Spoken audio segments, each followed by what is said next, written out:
Good morning. Welcome to the PROG Holdings 2026 Investor Day. It's great to see so many familiar faces here today, and a warm welcome to those who have joined us via the webcast. My name is John Baugh. I'm the Vice President of Investor Relations at PROG Holdings. I joined the company in the fall of 2020. That was about 3 months before the Aaron's business was spun. Before that, I spent 37 years on Wall Street as an equity research analyst, covering multiple industries, including furniture, bedding, floor carving, building products, hardline retailers, and the predecessor company to Progressive, Aaron's.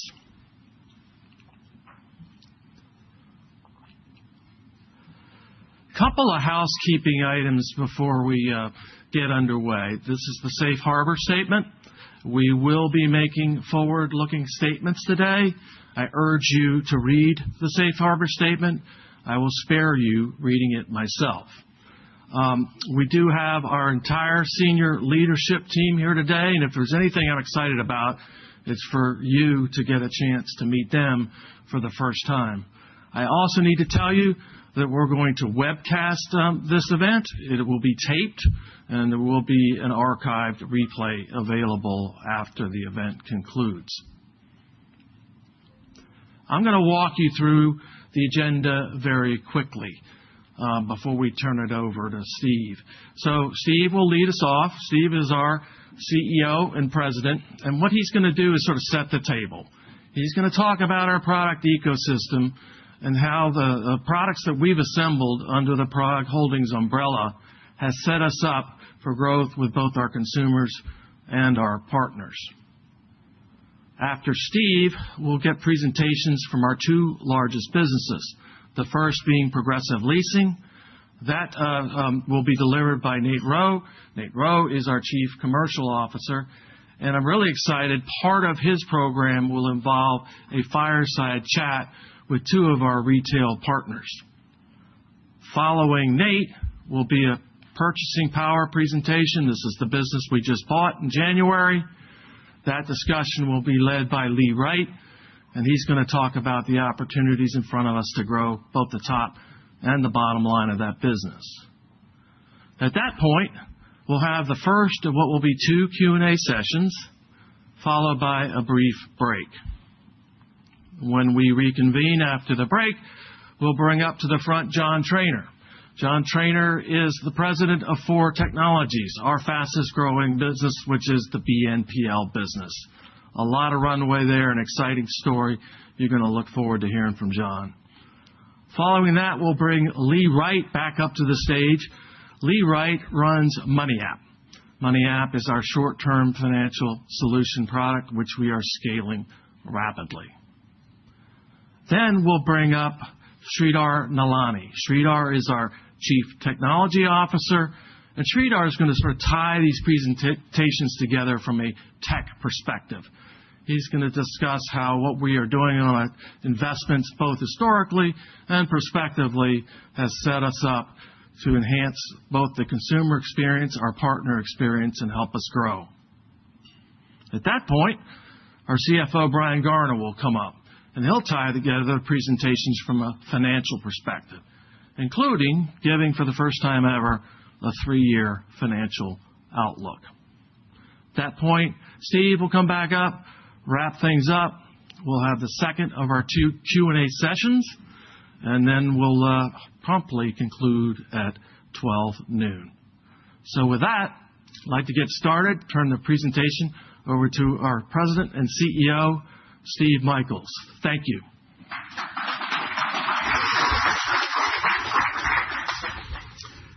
Thanks, John, and good morning, everyone. It's great to be here with you this morning. And on behalf of our entire team, we really appreciate you spending the morning with us. We know how valuable your time is. So, like John said, I see a lot of familiar faces throughout the room as well. But for those who don't know me, let me give you a brief introduction before we get into the PROG story. I'm Steve Michaels, and I'm in my 31st year with this company.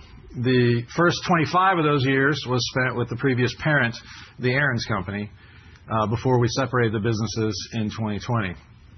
While at Aaron's, over those 25 years, I spanned a lot of different functions. I spent time in franchising, in operations, in strategy, in finance, in analytics, and e-commerce before spending my last 5 years there as the CFO.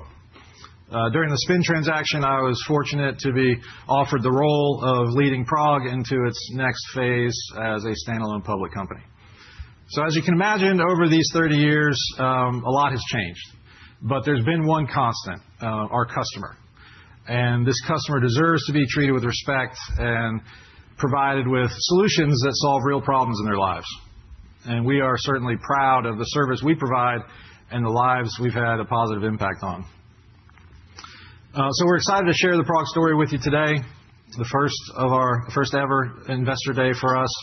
And I look forward to you hearing from some of the broader team, not just about where we've been, but where we're going. This is a business with a long runway for growth, built on durable demand, a set of distinctive capabilities, and a clear, focused strategy. So everything we do is rooted in our mission to create a better today and unlock the possibilities of tomorrow through financial empowerment. We build tools and systems that serve everyday real people. These are people that I have had the pleasure of serving for over 30 years now. I have visited their homes, I have delivered furniture or a new refrigerator, and I have worked out a payment plan with a family that experienced an unexpected bump in the road. These are folks just looking for transparent and flexible ways to get the things they need, and these are the solutions that we provide. So this mission grounds us, and as we've scaled, it's what attracts talent, drives innovation, and builds trust with our customers and our partners. So there are 4 key themes I want to share with you today as I kick this off. First, we're building an integrated, industry-leading ecosystem to serve the near and below prime individuals and families. Historically, credit-challenged customers have had to navigate a fragmented landscape, patching together opaque, high-cost solutions, or in some cases, just going without. We're changing that, and we're meeting real people where they are with tools that offer flexibility, clarity, and trust. Second, we're expanding access and reach through direct-to-consumer, through retail channels, and now with the addition of purchasing power through employers, all to drive profitable growth. Together, these platforms allow us to meet the customer before they even start shopping, which we believe this access helps us drive lower customer acquisition costs and stronger lifetime value. Now, throughout this presentation, you'll hear more from the team about these products and this platform and the ecosystem that we're creating. Third, we're leaning into data, AI, and technology, not just as buzzwords, but as differentiators that make us faster, more intelligent, and more precise. Over the last 3 years, we've made strategic investments into our technology stack, with the results being faster decisions, higher conversion, more personalization at scale. And then finally, we have a clear, focused strategy around our 3-pillared grow, enhance, and expand. This is how we prioritize, how we hold ourselves accountable, how we operate. Now, I'll dig into that a little bit more here shortly, but you'll see throughout today's presentation that these themes reoccur, and they're why we believe PROG is positioned for long-term sustainable value creation. So what is PROG today? Well, we're a publicly traded company with over $2.5 billion of consolidated GMV on a trailing 12-month basis, a growing platform of customers, and an integrated set of products: Progressive Leasing, 4 technologies, Money App, and Purchasing Power. Each serves a different use case, but they're unified in mission, and we're working hard to unify them operationally as well. As we scale, these products come together to create real network effects. One customer might start with a lease and then return to us for a cash advance or a BNPL transaction. And The important thing here is that we're not just building and talking about cross-sell. We're talking about creating a lifelong relationship with a trusted partner. So it's been quite a journey. Over the last few years, PROG has been on a transformation journey. And it started with the successful spin of Aaron's in 2020, giving us the independence and focus to evolve our strategy and be more agile to create a scalable organization. But we did not have the luxury of a stable macro backdrop. We faced pressures across the board: consumer headwinds, GMV volatility, inflation, shifts in retail traffic. But through all of it, we stayed disciplined. We tightened our decisioning posture. We invested in our risk infrastructure, and we began modernizing our technology stack.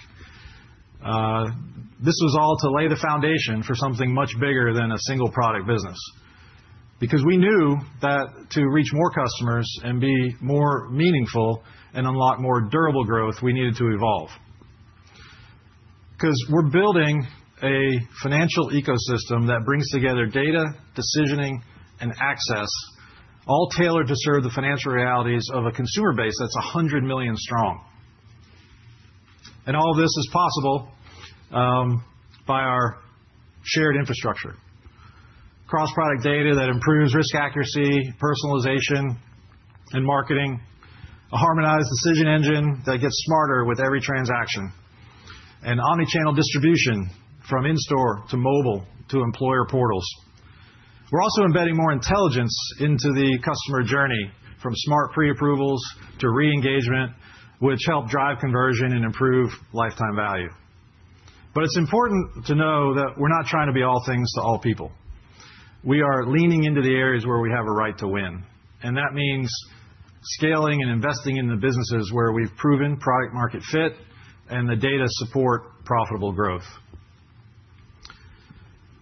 This is what gives us the confidence in the opportunity ahead, not because it's easy, but because we've done the hard work to be ready for it. Well, for those of you that have tuned into our earnings calls over the last couple of years, this slide could look and sound familiar because our three-pillared strategy of grow, enhance, expand has been our strategy for a couple of years now. And we consistently reinforce it because we believe it works. It's not just a slogan. It's how we operate, how we prioritize, and how we hold ourselves accountable across the organization. Let me break it down a little bit for you. Grow is about scaling the business. It's about growing new customers, onboarding new retailers, expanding employer reach, and scaling our direct consumer channels. Enhance is all about the experience, but it's not just about the consumer experience. It's about our retailer experience, our employer experience, and our internal teams. It's from personalization, from AI, to streamlining application flows, to creating more digital-first interfaces. The goal is to deliver a faster, smarter experience across the board. And expand speaks to innovation. It's creating new products, entering new verticals, and leveraging our platform in new ways. And this includes the addition of purchasing power, the robust growth of 4 technologies, the organic development of MoneyApp, and the ongoing build-out of our PROG marketplace, our direct consumer experience that allows consumers to shop when and where they want. It's not about complexity. It's about consistent, repeatable execution. So it all starts with the customer. So let's talk about who we serve. Roughly 40% of the U.S. population either lacks access to traditional credit or is underserved by the current financial system. These are hardworking families just navigating financial constraints. Many are managing low incomes with limited short-term savings and access to emergency liquidity. And credit histories vary. Some have thin credit files or no file at all. Others have had a life event or some event that has damaged their traditional bureau score. But at the same time, these consumers are still making essential purchases. They're starting families. They're moving homes. They're replacing broken appliances. They're living their lives. And they just need reliable access to products and services to support that. But as I've said, traditional financing models often don't meet their needs, or they come with financial obstacles or barriers that are difficult to navigate. And so that's where we step in. We built an ecosystem designed for these realities, and one that offers flexible paths to ownership, short-term installment options, low-friction liquidity solutions, or employer-sponsored purchase platforms. So this is about addressing a gap with products that are transparent, tech-enabled, and built for the way real people live.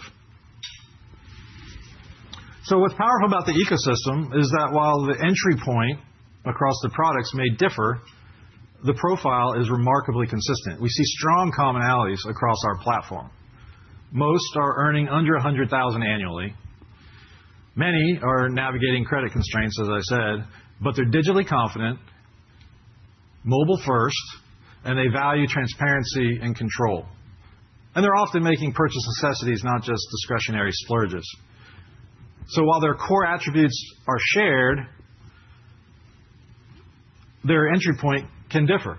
What starts as a $100 cash advance the customer could return for a $300 BNPL transaction, could evolve into a larger ticket purchase through progressive leasing or purchasing power. That's the power of a unified ecosystem. One customer, multiple products, and a single relationship that deepens over time. So think of this as a portfolio of financial tools. We're not trying to fit every customer into a single product. Instead, we're aligning the right solution to the right need based on purchase size, timing, income cycle, and customer preference. So let's walk through this a little bit. For larger essential items like electronics, furniture, appliances, progressive leasing offers a flexible lease-to-own solution without the need for traditional credit. It offers customers access to new, high-quality merchandise, often from national retailers, with clear, flexible terms and early bird purchase options that create quick paths to ownership. For technologies, our Buy Now, Pay Later solution is for smaller ticket, digitally native transactions, often in lifestyle, fashion, or electronics, and it's preferred by younger customers who value control and transparency and speed, but want to avoid the high-interest credit cards. Money App helps consumers navigate cash flow gaps, whether we're talking about covering gas or groceries or an unexpected expense. Allowing immediate access to short-term liquidity at a much lower cost than traditional bank overdraft fees delivers immediate value. And finally, Purchasing Power provides access to a wide selection of products and services through a benefit at work. It's simple, it's convenient, and for many, a more manageable way to handle mid-sized purchases, often tied to family needs or home upgrades. So all of these products bring something different to the table, but what they have in common is transparency, ease of use, and a commitment to serving customers in a way that fits their financial reality, not works against it. So each of our products plays a unique role in the ecosystem, and when they come together, they create value for the customer, but also for us. First, we see lower customer acquisition costs. When we acquire a customer through one product or channel, we can re-engage them through another, often without incremental spend. And this is a huge efficiency driver, especially as we scale up our direct-to-consumer efforts. Second, we have data sharing across our products, which improves our decisioning. Whether it's understanding repayment patterns on a Money App, cash advance transaction, or identifying positive behavior on a lease, that insight is fed back into the system, improving decision accuracy across the board. Third, we can get more personalized cross-product marketing, which leads to higher engagement, stronger conversion, and ultimately better retention. And finally, the ecosystem model gives us more strategic relevance. But it's not just with customers. It's with retailers, it's with employers, and with affiliate networks. The more value we create and deliver, the more essential we become. And as we grow each of these businesses, it's important to know we're not just building silos, we're building connections. And that's where the real compounding value comes in. So let me step back for a minute and kind of talk about how this is already playing out throughout the system. Historically, PROG has been a leasing-centric, leasing-first model. And when we've talked about cross-sell, it's been in that context. It has largely been other products supporting leasing. And over the last couple of years, we've been working on this, and we've been tracking it and driving it. And so in 2024, starting from effectively zero, we drove about $22 million worth of GMV into the leasing business by marketing to customers of Four and MoneyApp. Last year, in 2025, that more than doubled to $45 million. That's real GMV, and that's a great outcome. But it's still a leasing-first, leasing-centric model. Where we're going is fundamentally different. We're evolving into an omnidirectional ecosystem where customers can enter through any product for leasing, MoneyApp, Purchasing Power, and we can serve them with the next right solution across the platform. In that future, this is important, in that future, no single product sits at the center. Instead, the ecosystem and more importantly, the customer do. They're at the center. And to make the shift more real and less aspirational, we've made cross-product engagement a strategic initiative within the company, including having it as part of the executive compensation plans because we feel like it is an unlock to future growth. So a key part of enabling that omnidirectional ecosystem is expanding access for our core customer. And that's exactly what the addition of Purchasing Power did for us as a complementary product to the rest of the products. So let's talk about Purchasing Power for a minute. Most of you will have seen that we closed on the acquisition in early January. It's a leading provider of voluntary benefit purchasing platform. Stepping back for a minute, for those of you that know us, you'll know that while we evaluate a lot of M&A opportunities, the bar for us to act is very high. Purchasing Power easily cleared our very disciplined M&A framework. And it was a very highly strategic move for us, one that added scale, growth, and profitability. Now, Lee is going to give you much more of a deep dive into Purchasing Power here in a minute, but I'll just give you a primer. So Purchasing Power, embedded upstream at the employer level, gives us access to over 7 million eligible employees through payroll relationships. We enter the conversation earlier in a trusted setting, which leads to lower customer acquisition costs and higher conversion potential. But importantly, it also adds important diversification to our model in both revenue and risk. The repayment structure for Purchasing Power through payroll deduction or payroll allotment has historically resulted in lower loss rates and more predictable cash flows. And excitingly, the cross-sell potential is significant. We've already started discussing with some of our leasing's retail partners adding Purchasing Power as a benefit for their employees, as well as approaching some of the partners that Purchasing Power has that happen to be retailers about offering leasing as a solution for their customers. These so far untapped revenue synergies are an exciting aspect of the acquisition, especially when you consider that there is limited overlap between Purchasing Power's customers and the customers PROG served prior to the acquisition. But I want to leave you with this on this one. It's not just an acquisition. It's an accelerator. And it expands our reach, strengthens our economics, and fits hand in glove with our mission of providing inclusive financial access. So now that I've talked about our products and our consumer, let's talk about skating to where the puck is going. We're seeing 4 major trends shape the financial lives of our consumers. First, there's rising demand for inclusive alternative payment options. As I've said, traditional credit is not available for a large part of the population, especially as prices stay high. Our ecosystem is built to meet that need with flexible products that provide access, not obstacles. Second, BNPL is becoming a mainstream financial budgeting tool.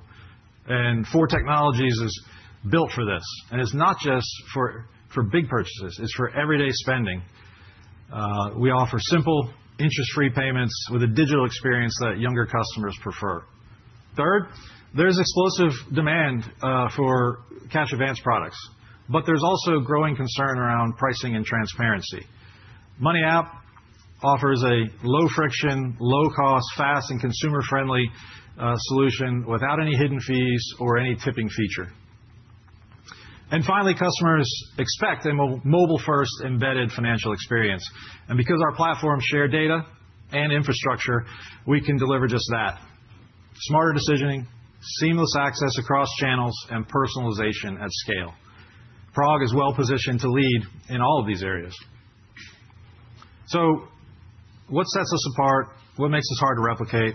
I'll talk about a couple of these 6 key advantages.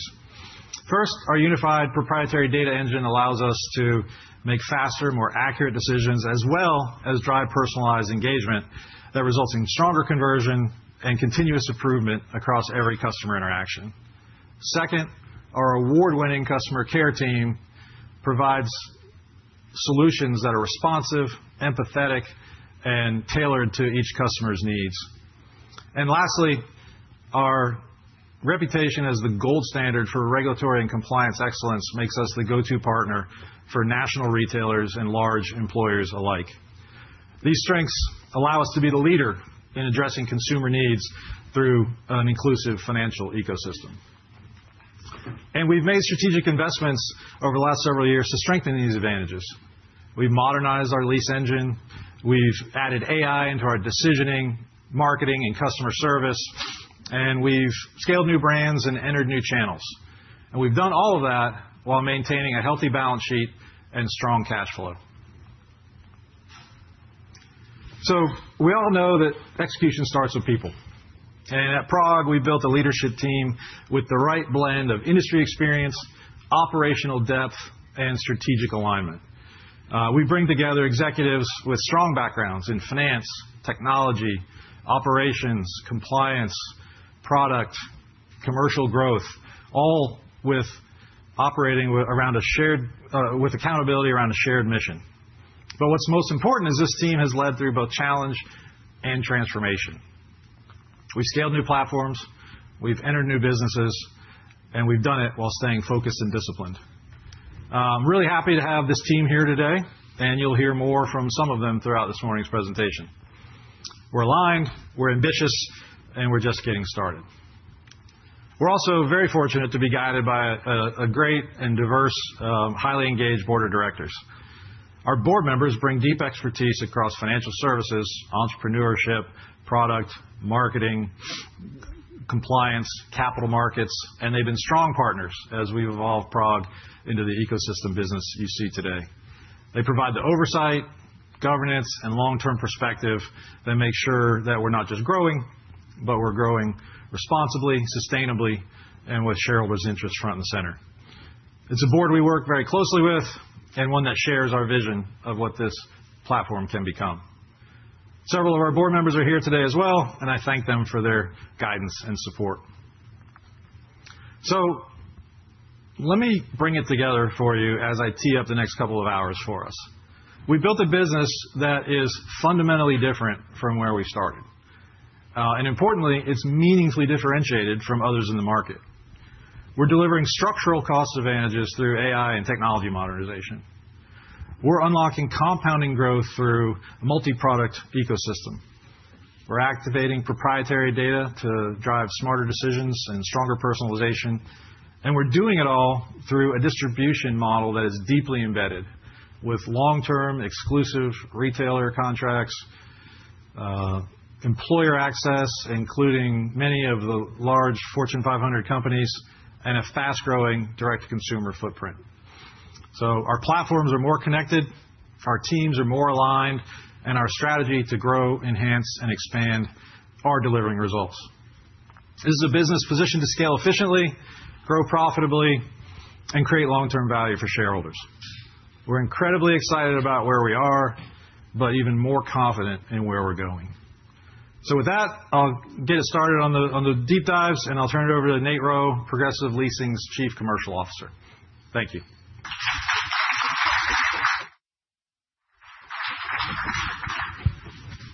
Thanks, Steve. Good morning, everybody. Thanks for spending time with us today. It's good to be with you. Like Steve said, I'm Nate Rowe, the Chief Commercial Officer here at Progressive Leasing. And I've spent 19 years at the company, been in a lot of different roles that have put me in front of our retailers, our partners, and my favorite, our customers. I've spent a lot of time on retail showroom floors with sales associates and a lot of time in the boardroom working on our product, what it looks like, and execution plans to launch that product with all of our national retail partners. Why I am still here after 19 years is pretty simple. The industry and our customer, they really matter. Progressive leasing creates a win-win for everybody involved. And as an example of that, in retail, when progressive leasing is offered, retailers sell a significantly more large amount of retail products. Our customers, they gain access they otherwise didn't have, and shareholders, they benefit. So I'm excited today to walk you through our leasing business, what it is, where it's headed, and why it's important. As the largest commercial engine inside PROG Holdings, understanding our leasing business is essential to understanding long-term shareholder returns. So before I go any deeper, I want to anchor us on a few things that actually matter, because everything else I'm going to say is going to ladder back to a few of these core ideas. So if you remember nothing else from my section today, remember these 4 things. First, at Progressive Leasing, we're capitalizing on the growing consumer need for flexible, transparent lease-to-own options. Second, we're building on our leadership position as the leasing partner of choice for large and national retail partners. Third, we're expanding availability and accessibility through our D2C platform called PROG Marketplace. And fourth, we're investing in advanced technology capabilities for simple, frictionless, easy-to-use products and a future-ready business. So I want to talk a little bit about Progressive and how it shows up in the real world, what it looks like. We were founded in 1999. So while our products feel modern, if you were out in the marketplace, you'd see a very modern product. But it's built on decades of experience, data, and operational excellence. You can see here on the screen, there's some of the largest names in retail in America today. And those are some of our large national retail partners that we have exclusive relationships with. Retailers that trust us with their customers and trust us with their brand. You can see on the screen as well some of our product mix. Really strong representation in furniture, electronics, and appliances, and strong representation for mobile phones, jewelry, and mattresses. Now, this is a diverse product mix, but if you can think about what it means, these are large products that are generally coming with large tickets and usually at a time of need. If you were to go into a store and see a set of parents that are looking at a refrigerator and they're going to use Progressive Leasing, it's probably because they have kids at home and their refrigerator went out last night. That's a need that was probably unexpected. And that's where we show up. And that's why our partners and our customers trust us to be the leading in-store, app-based, and e-commerce lease-to-own payment solutions provider. So scale and history, they matter, but they only matter if they translate into results. So I want to talk about why this matters for everyone involved. For our retailers, they get to expand total sales and access to customers they otherwise couldn't serve. They get integrations into their marketing systems and their point-of-sale systems for an easy-to-use product. And all of the Progressive Leasing transactions go through normal payment rails and don't have any merchant discount rate attached to them. For customers, they get to shop at the largest brands in retail, and they get to shop for products inside those large brands. We provide them with credit right where, with leasing power, purchasing power right when it's not available, flexible payment options when they need it, and we allow customers to make purchases timely and simply.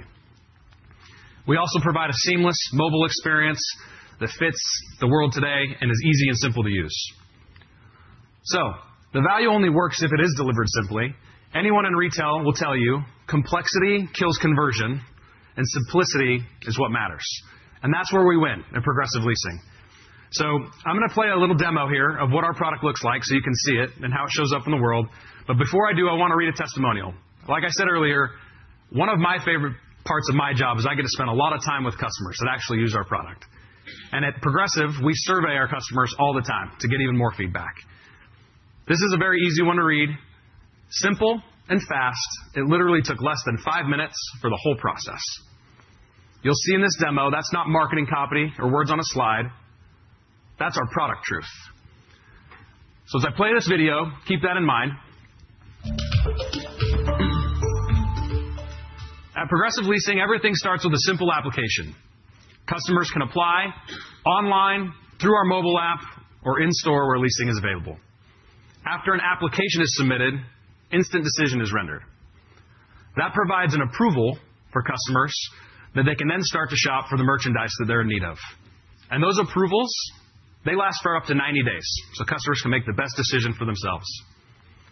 At the time of purchase, a lease agreement is signed, and a small initial payment, the first payment, is taken. At that point, the customer can take their merchandise home, or they can arrange for delivery if that's better for them. Going forward, auto payments are set up and can be managed online, over the phone, or through the Progressive Leasing app. Like I said, and like the testimonial said, simple and fast. And that's, again, where Progressive Leasing wins. So behind every transaction is real people. So today I want to tell you a story about Maria, one of our customers. Now, Maria is a persona, but her story is real. Maria is a single mother. She's about 40 years old, and she has a daughter that's approaching her teenage years, and they've lived together the majority of their life in the same room, in the same home. Now, Maria, as her daughter started approaching her teenage years, started to get anxious, started to get nervous. She knew her daughter needed a place of privacy and a place to grow. And she had not been able to make that happen for her daughter. So she decided she would gather the funds that she could and go out into the world and try and fix this problem. So she went out, she found herself at a mattress firm, talking with a sleep expert. She realized pretty quickly that she didn't have the funds to fix the problem she was trying to provide a solution for. But the sleep expert at mattress firm gave her a menu of payment options for people that didn't have the money to pay cash that day. Maria knew her credit wasn't fantastic, so she wasn't overly excited to apply. But as a last-ditch effort, she decided to apply for Progressive Leasing's no-credit-needed solution.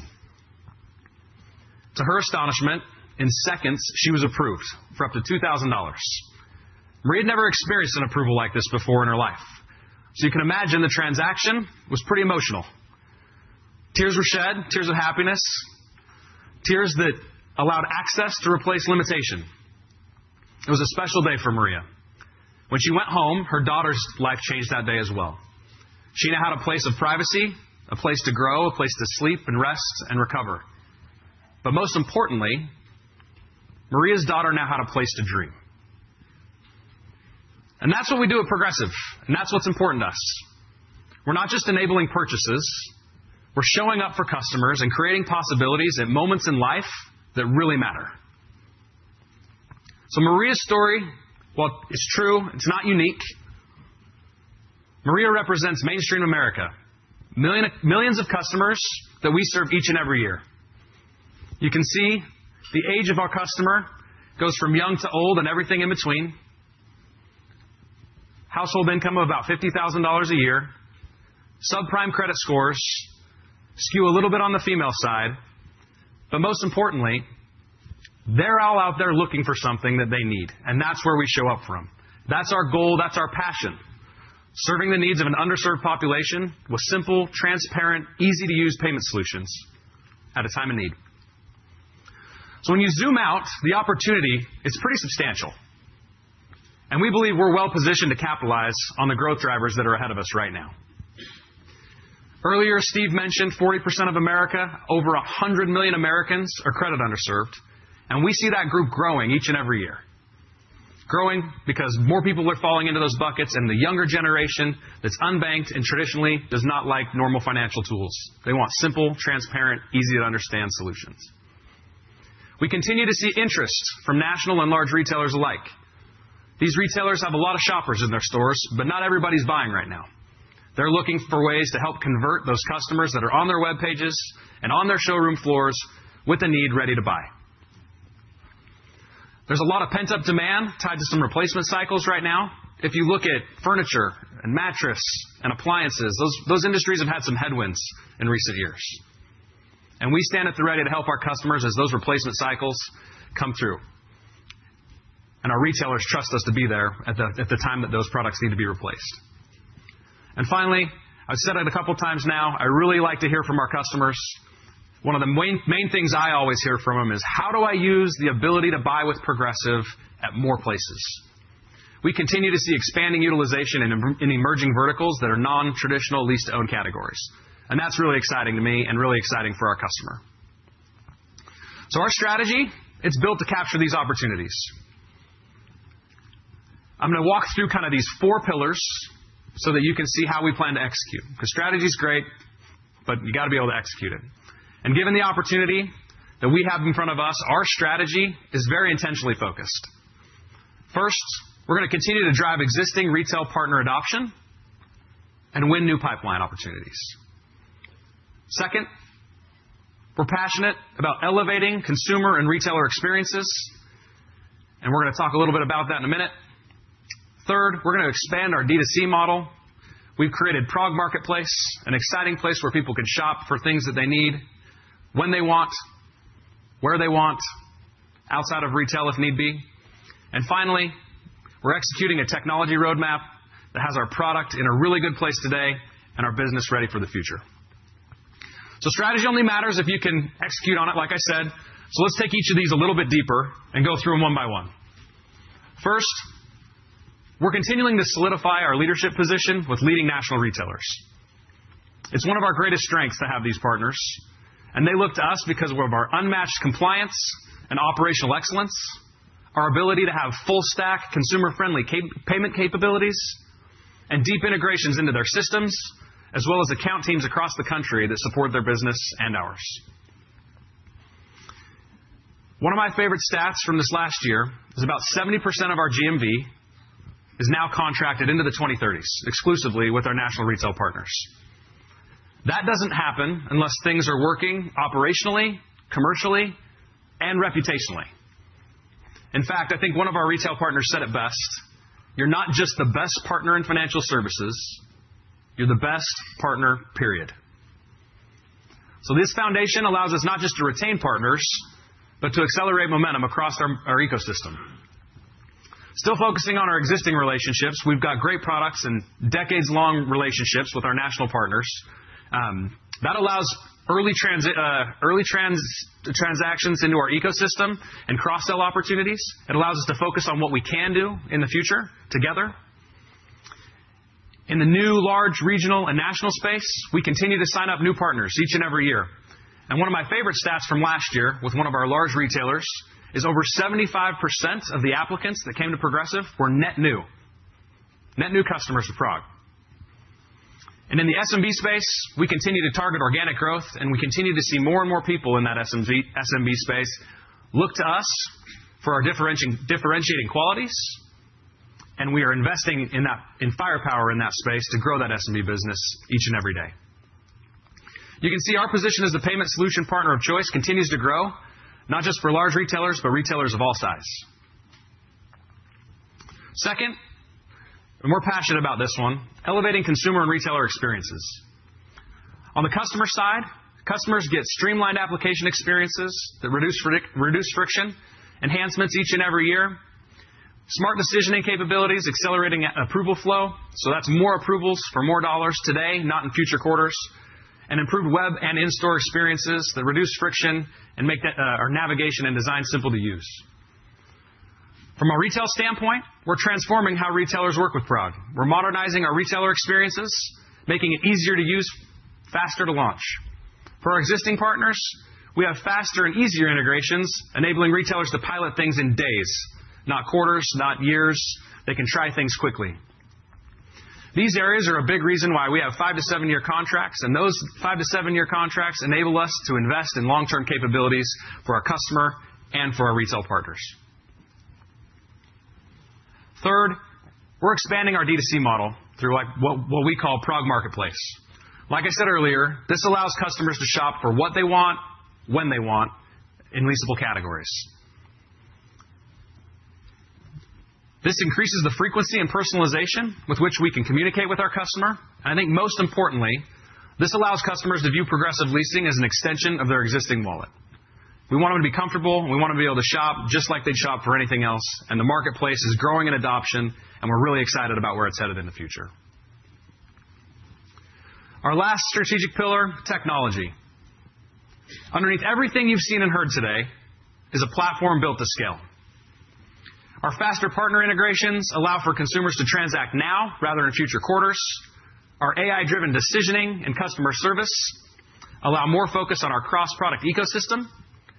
And our enhanced internal productivity allows us to continue to refine and capture new growth opportunities. Together, these priorities drive durable growth for us, for our retail partners, and give our consumers more access. So stepping back and looking at the leasing business, I want to circle around to what I said matters most.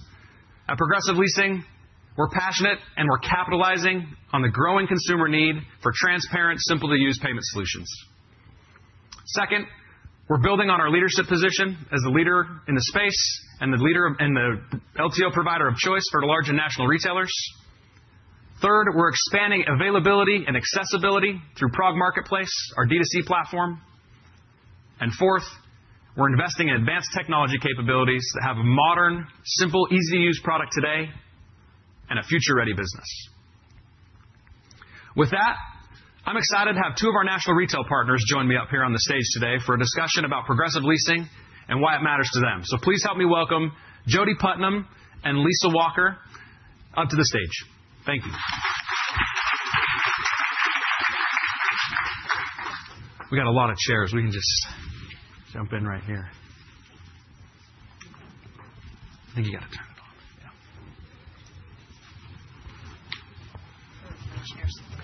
Yeah, good idea. Okay. Jody, Lisa, thanks so much for being here with us today. Really appreciate your partnership. And excited to be able to have a little chat today about Progressive Leasing. So we'll start off with some easy questions. If you could each just introduce yourself, your role at the company, and how Progressive fits into your role. Jody, we can start with you. Jody Putnam, Chief Retail Officer of Mattress Firm, oversee our retail stores, our web business, our direct-to-consumer business, our business. So that's a lot of businesses there. Yeah. And how does Progressive fit into your role? Helps us drive conversion. It's one of the payment options we have for customers, as you mentioned, and Steve did, that can't use traditional financing. Great. Lisa? Hi, good morning. I'm Lisa Walker. I'm the president of Jewelry Services for Signet Jewelers. We are the parent company of Kay, Zales, Jared, Blue Nile, and other brands. And I'm the president of Jewelry Services, and that includes all of our payment products, our repair business, our warranty business, and our repair network of over 1,600 jewelers around the country. And how Progressive fits in, we believe at Signet, our mission is to celebrate life and help customers celebrate life and express love. And for many of those customers, our products are out of reach financially unless they have a payment solution like Progressive Leasing. Great. Thank you. Jody, we'll start another question for you. Before partnering with Progressive Leasing, what customer market challenge were you trying to solve?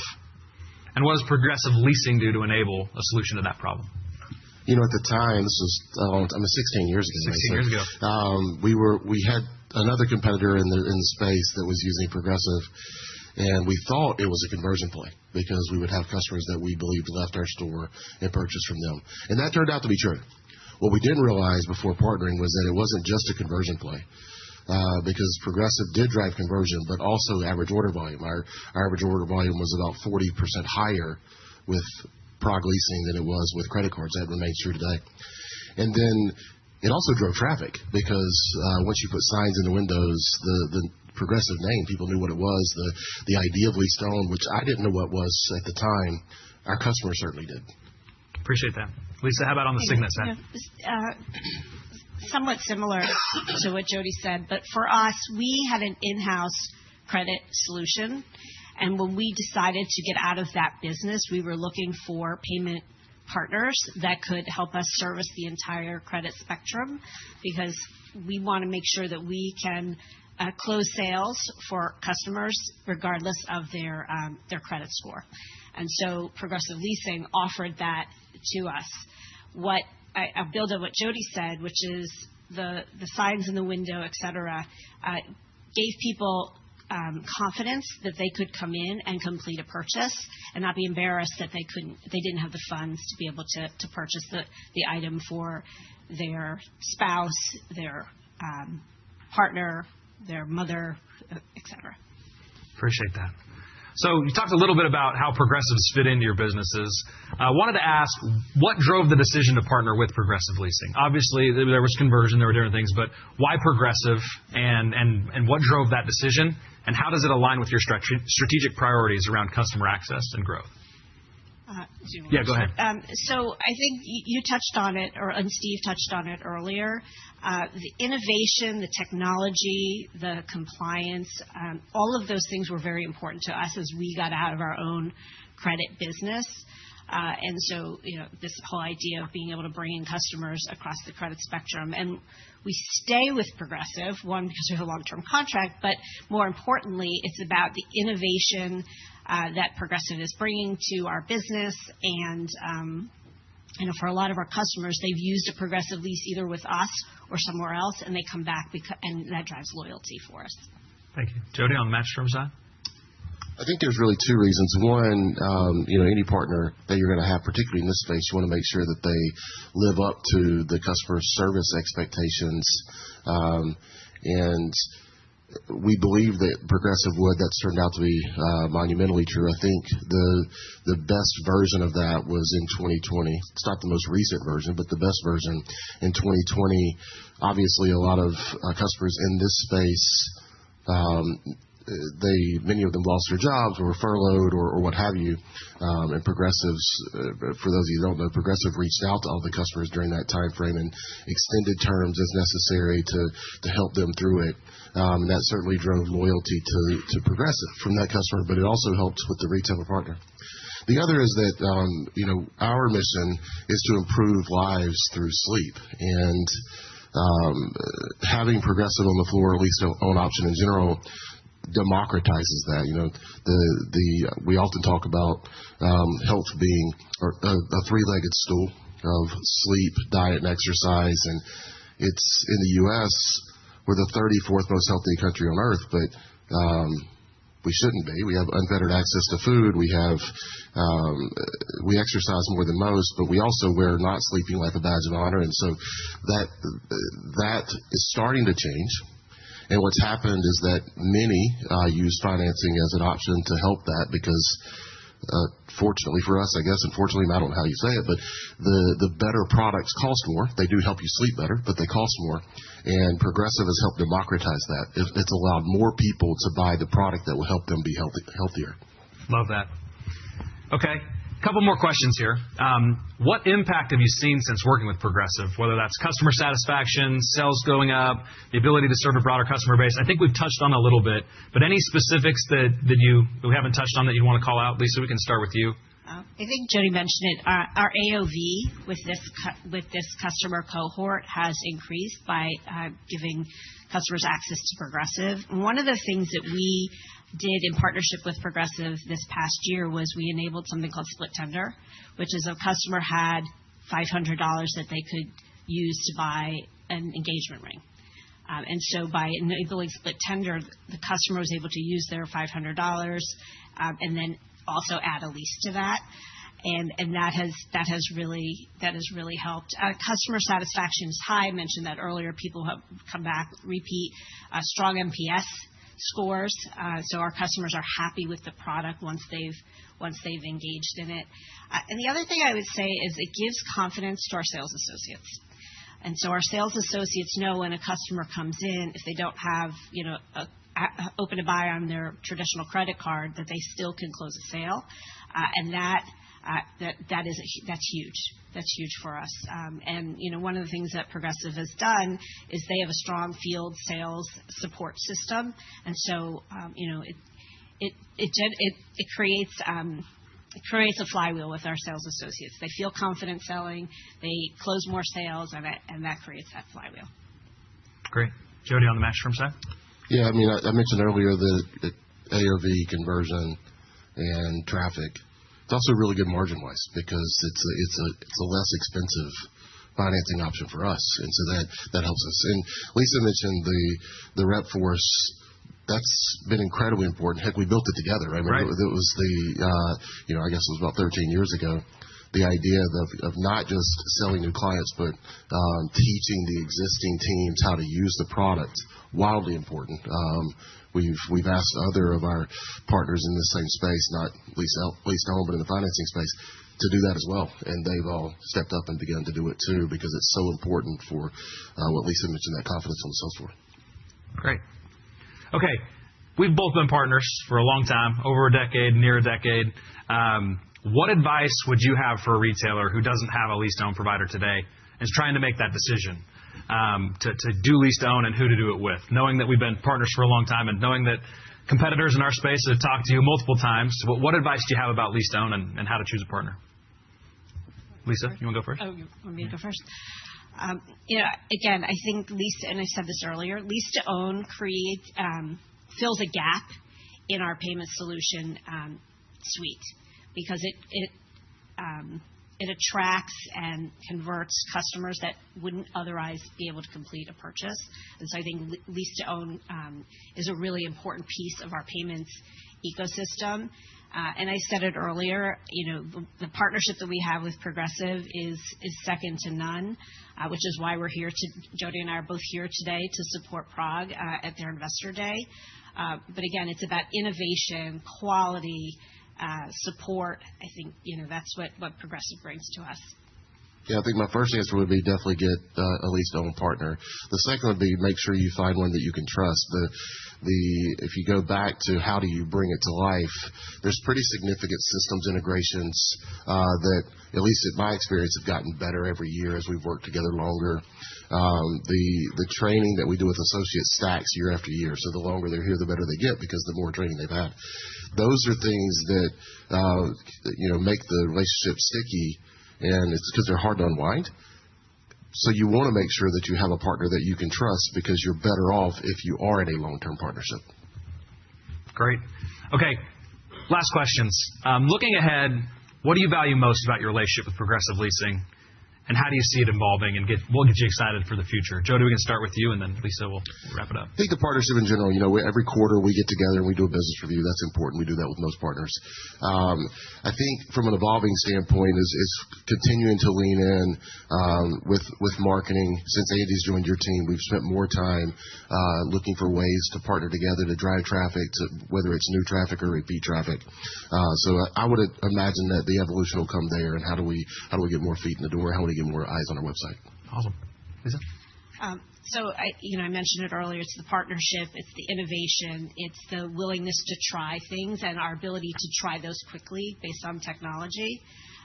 And I would agree with what Jody said about the marketing. The PROG Marketplace, we think it's really exciting because it will bring new traffic and new eyeballs into our stores, people that didn't know that they could complete a purchase of that scale. Now it's enabled by PROG through the marketing. Great. Well, thank you both for being here. Thanks for joining us today. Thank you for the time. If you could help me one more time, round of applause for Jody and Lisa. Thank you. Appreciate it. Thanks, Lisa. And with that, I'll turn it over to Lee Wright. Thank you.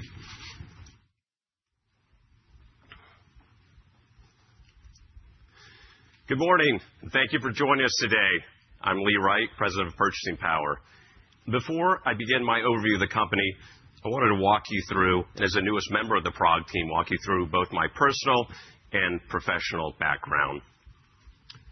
On a personal standpoint, I grew up as an Army brat across the country, and I certainly know what it's like to live paycheck to paycheck.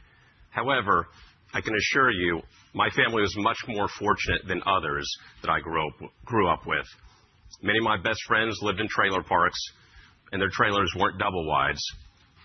And I can tell you, I saw firsthand the financial stress that they went through every single day as a family. And I'm proud to be part of PROG that focuses on this underserved consumer. On a professional standpoint, I started my career in investment banking and quickly moved into private equity. Was there for almost 2 decades and focused on 4 core industry verticals. Financial services with a focus on the subprime consumer, retail, industrial, and energy.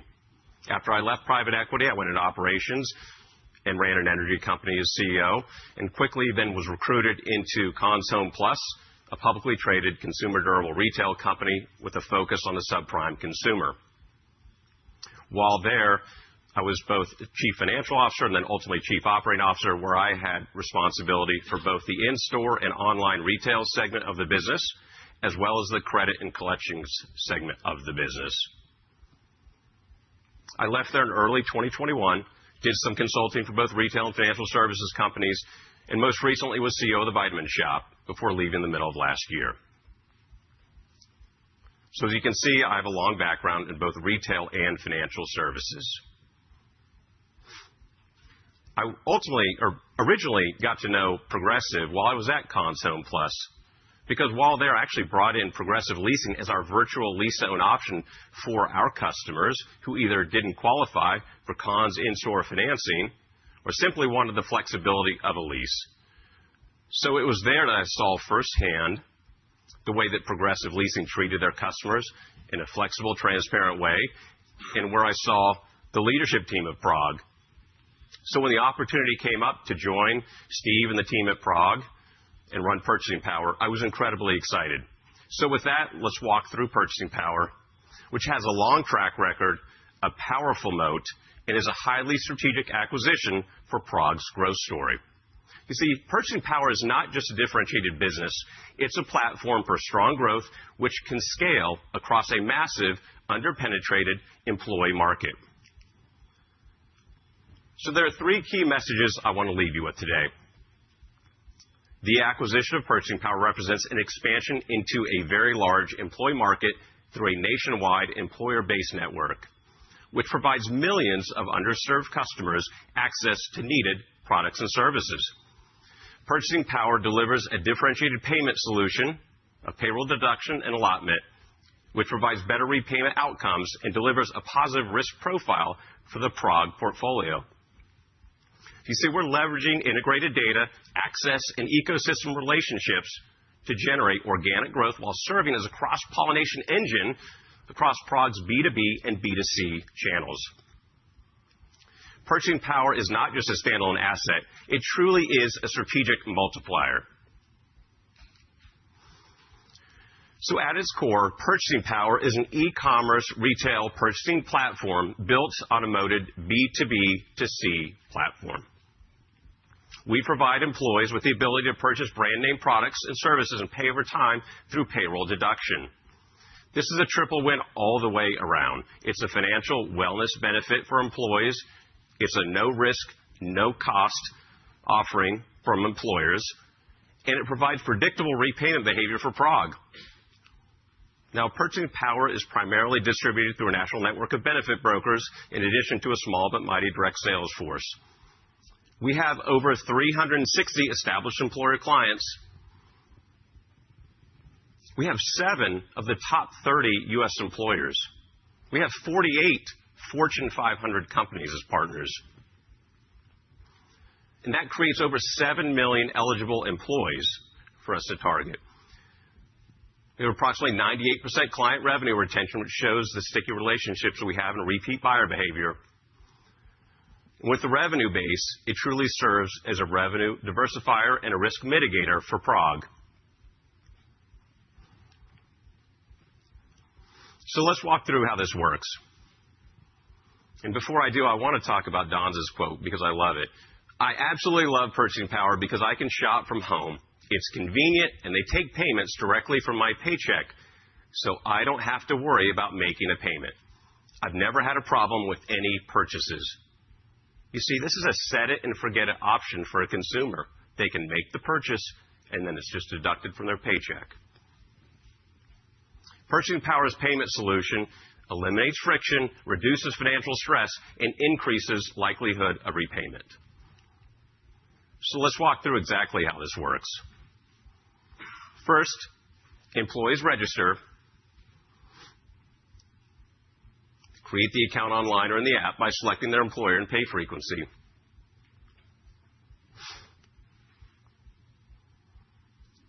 There's no credit check or approval process required.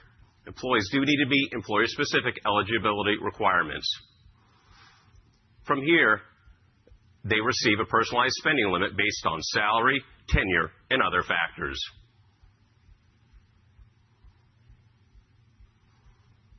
They now have the opportunity to browse more than 100,000 brand name products.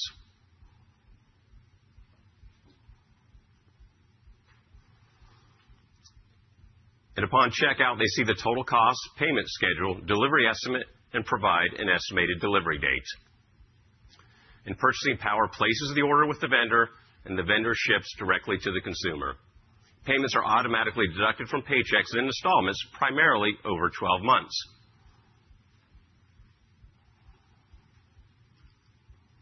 So the employee value proposition is incredibly compelling and differentiated.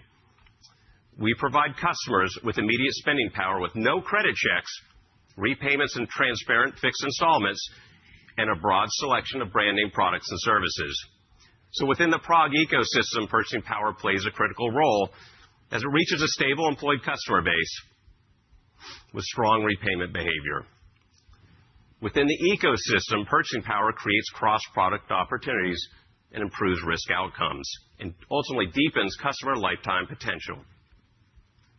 So I love the illustrative persona here because it shows the different ways that Purchasing Power as a platform is offered to various employees and members. However, I want to walk you through a real-life example that I think is even more powerful. I was walking onto a United flight one night, and I had my branded quarter zip on that said Purchasing Power. As I walked on the flight attendant, she was friendly to normal. She said, I love Purchasing Power. I said, well, that's fantastic. I'm glad you love us. I don't know why you love us because, I want United as a partner, but we don't have United as a partner yet. We've got your competitor down the street in Atlanta. That's our partner, but not United yet. And I said, so again, how do you know? She said, well, my mother-in-law actually uses you, and she loves you guys. She walked me through how to shop, all that. She says, fantastic. She said, so I went on. I logged on. I said, okay, let me get it. Actually, I got denied. And she said, And I said, well, so we talked about the business, and it was a great conversation. Anyways, I got busy on the plane. I'm doing work, and as I get off, she stops me. She says, hey, just want to hand you something. So she hands me a card. Got the wings on it and everything. And I read it, and I said, wow. I said, thank you. I said, do you mind if I talk about this? She said, absolutely. Please use it. She said, because I really want to be able to use this product. This is a great product. This platform, purchasing platform that Purchasing Power has is amazing. And here's what she said. Mr. Wright, it's a pleasure having you on the flight tonight. Purchasing Power is an amazing program for government employees. My mother-in-law, a New York City school teacher, shared the program with me. I signed up, but unfortunately, I am unable to use it.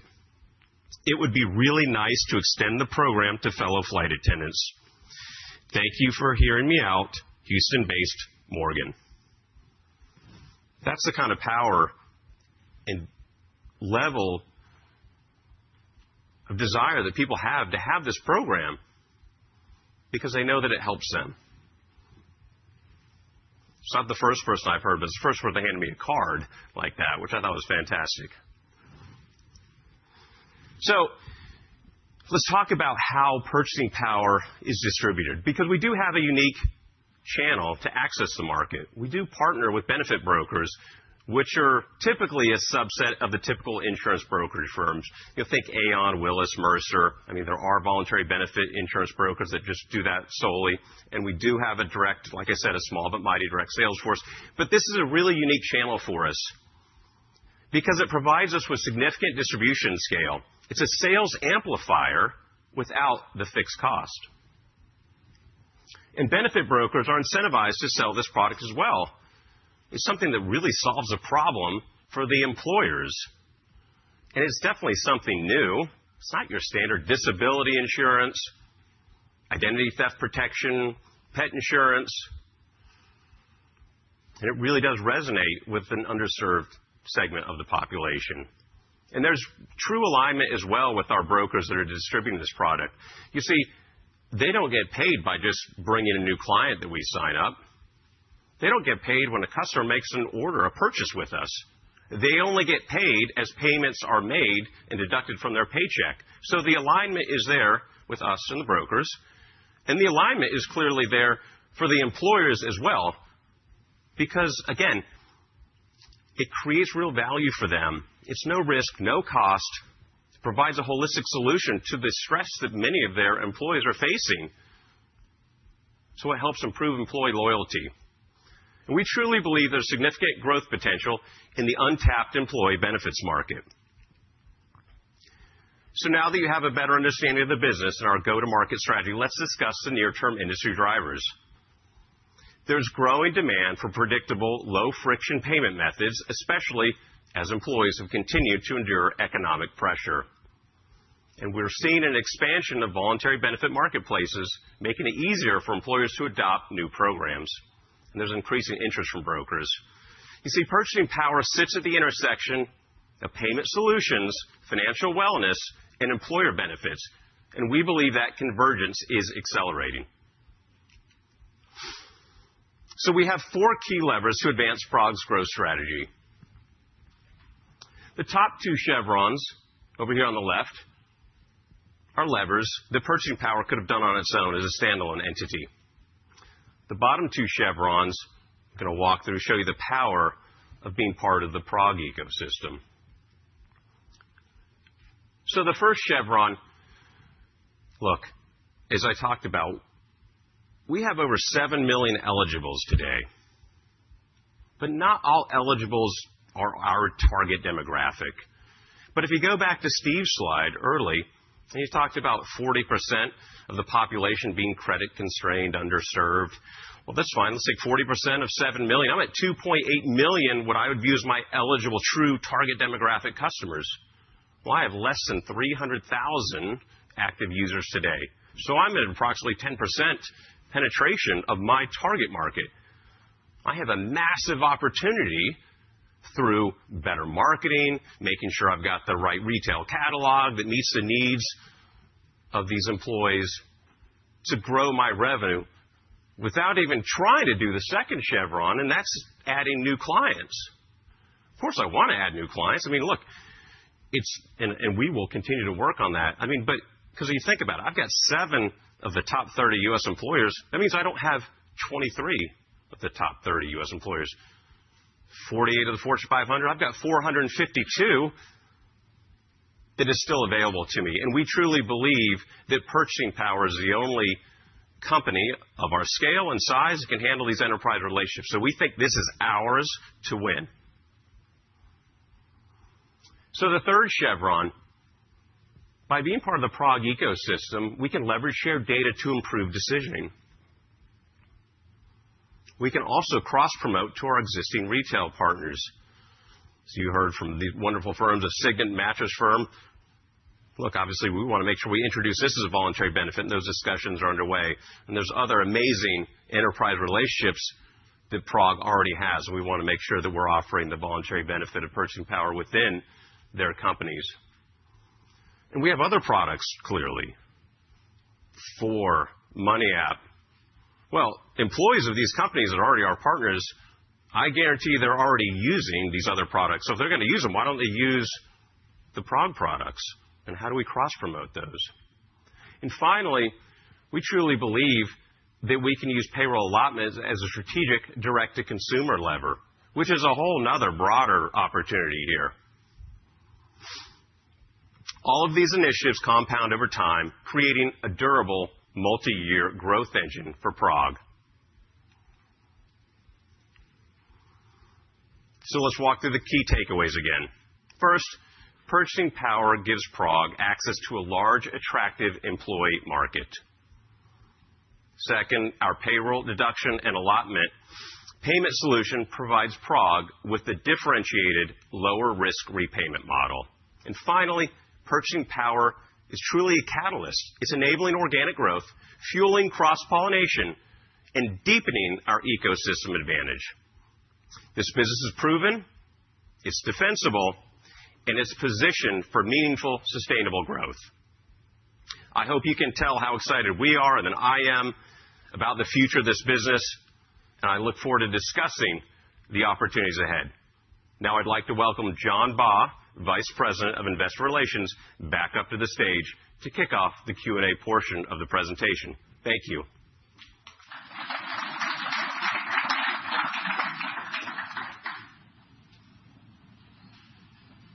I'm going to, excuse me, yep, Nate and Steve are going to come up, and then if I could have the assistant.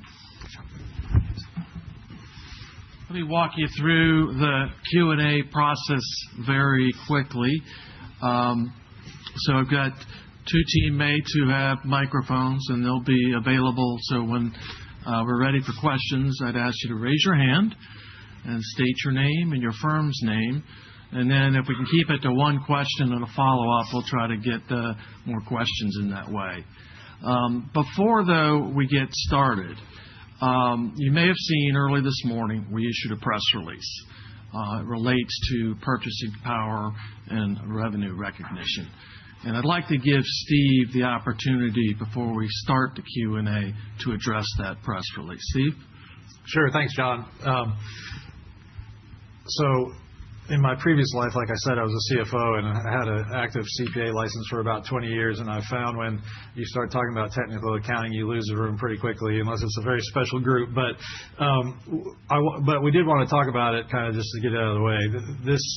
I'll start with the end. There's really no change to the financial results of PROG Holdings or Purchasing Power, for that matter. Like happens from time to time when you buy a private company, you get in and you start kind of doing your work and checking your boxes, and our teams are the best there is, and so they start papering the file and talking to our auditors, and we discovered on a small portion of the revenue base that when applying 606, which is revenue recognition policy, we have to basically recognize the revenue at net of certain direct costs as opposed to gross. And so what the press release did this morning, because we knew we were going to be up, this has really been fast moving over the last 4, 5, 6 days. But we knew we were going to be up here this morning in front of you. We wanted to get that information out publicly so we could talk freely. And as you saw from the release, there's absolutely no change to Purchasing Power's adjusted EBITDA or other earnings metrics. There's no change to PROG Holdings earnings metrics or EPS metrics. The change is that we brought the revenue down by $70 million at the low end and the high end of the range for Purchasing Power and ultimately for the Holdings Group. As you can imagine, if you bring the revenue down and Eve does the same, it kind of increases the expected EBITDA margin of Purchasing Power. But it's really just a geography lesson on the P&L from taking some COGS and moving it up and netting it out against revenue. Importantly, we said back when we announced the acquisition and on February 18th that we expected Purchasing Power to have a low double-digit growth rate from a revenue standpoint. And when applying 606 consistently across the periods, that still is true. So, I just wanted to hit on a few of those things that nothing has really changed here except for a little bit of revenue presentation. But the growth opportunities we're still as excited about them, and the earnings power is still the same, unchanged. Thanks for that, Steve. And just to point out again, we've got 2 Q&A sessions. So in the first one here, if you can limit the questions to the 3 presentations we've had so far, we'll have plenty of time later to do the financials and address the entire team then. So we're ready for questions. First question here from Bobby. Sean, good morning, everybody. It's Bobby Griffin from Raymond James. Nate, I guess I want to start with you on Progressive side. You guys have some impressive retail partners, but it's been a while since we've seen a new partner of scale sign up. And I'm curious now, as we've gone through the kind of COVID digestion and all this stuff, kind of what do you hear from partners when you're out pitching it, given the success that we've heard about today from 2 notable retailers, and kind of what do you think the outlook is and the hurdle to get some of these larger ones to the finish line? Yeah, thanks for the question, Bobby. They're really long sales cycles. I think you heard from both Mattress Firm and Signet today that there's a investment that comes with doing lease down, and those sales cycles can be a little bit long. You mentioned COVID. Coming out of COVID, everybody's trying to figure out how to keep the lights on and how to go to market in a new world, and so that maybe delayed some of those sales cycles even a little bit further. We continue to talk to everyone out there about progressive leasing and what leasing can do for their businesses. You haven't seen anybody really adopt it at the large scale. We haven't necessarily commented on those specific retailers in the past. I don't think that's going to change, but we continue to believe there's excitement and opportunity with large and national retailers for leasing. And I guess to follow up, say that from the large scale, the opportunity, say it's still a distance out for building. When you look at your small and medium business opportunity today, compare it to peers, or I guess just kind of across the country, what's out there today? Like, how long do you think that runway of door growth is on a small and medium sized business perspective? A lot of the small mediums use lease-to-own today. I think there's definitely still growth there into the years to come. We had a four-digit number of signups in the small medium space last year. We expect to continue to accelerate that. Like I mentioned earlier, we're putting more firepower into that space. So I think there's good growth opportunity there in your traditional furniture, mattress retailers, but also in expanding markets as well. I think there's good growth in that SMB space in future as well. I would just add on that the SMB, we talk a lot about SMB, and it's really jockeying for position. It's fairly well mature across the small and medium-sized businesses, and there's multiple providers in there, and we perform well there, but it's jockeying for position and trying to be first up and get the first app, and there's a lot of movement within that space. We're focused on it. Nate's got a good team and a strategy this year for certainly for growth. Where we think we are the clear leader and have the right to win is in the larger retailers, and that doesn't mean the A accounts that everybody talks about that are kind of individually needle moving, but there's dozens and dozens of really large ones that are not the size of, let's just say, Walmart, and we have we believe we have a right to win there, and we're very referenceable, and we have great ambassadors and validators in our existing retail partners. So clearly. We want to have pipeline conversion as part of our growth strategy.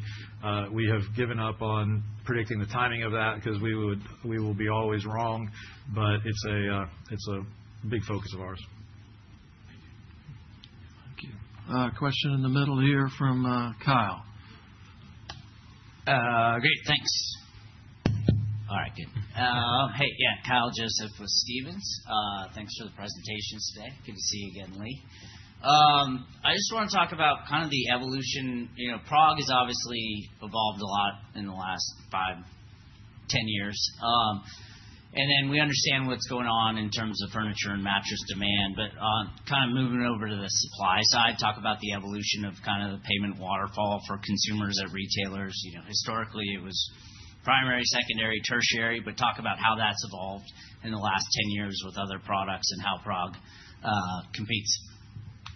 I can start. Nate sees it every day, but we have the traditional finance stack, as you referred to, is still the predominant way, especially at in store, that people work through the system. Like at Best Buy, we've got the My Best Buy card, and then there's a flow to Progressive. We've done a lot better, and our technology has helped, and we've really instituted waterfalls quite nicely and harmonized applications with the primary providers, and to the extent a second look exists, and then with lease-to-own being tertiary, we've really improved there and helped funnel dynamics across the stack there.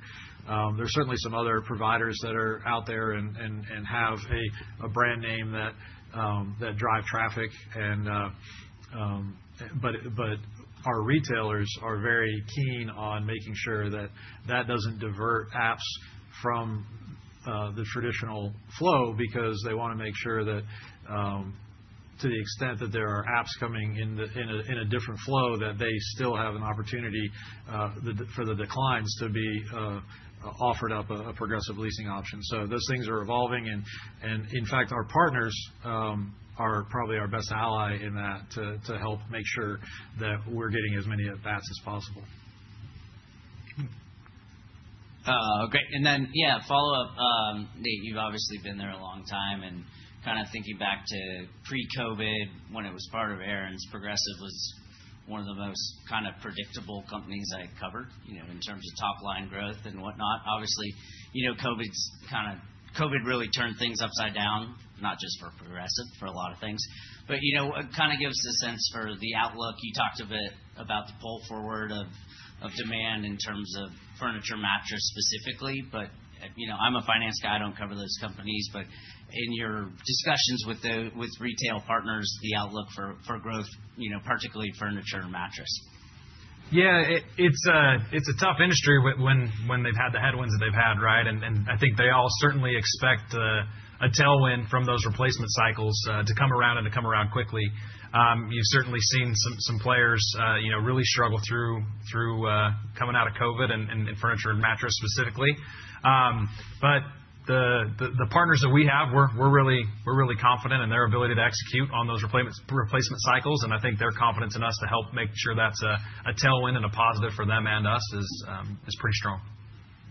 We look forward to that day, right? Absolutely. We've been fighting only headwinds for the last several years as it relates to demand in certain categories, and having it go to calm winds and then eventually a tailwind will be a welcome trend.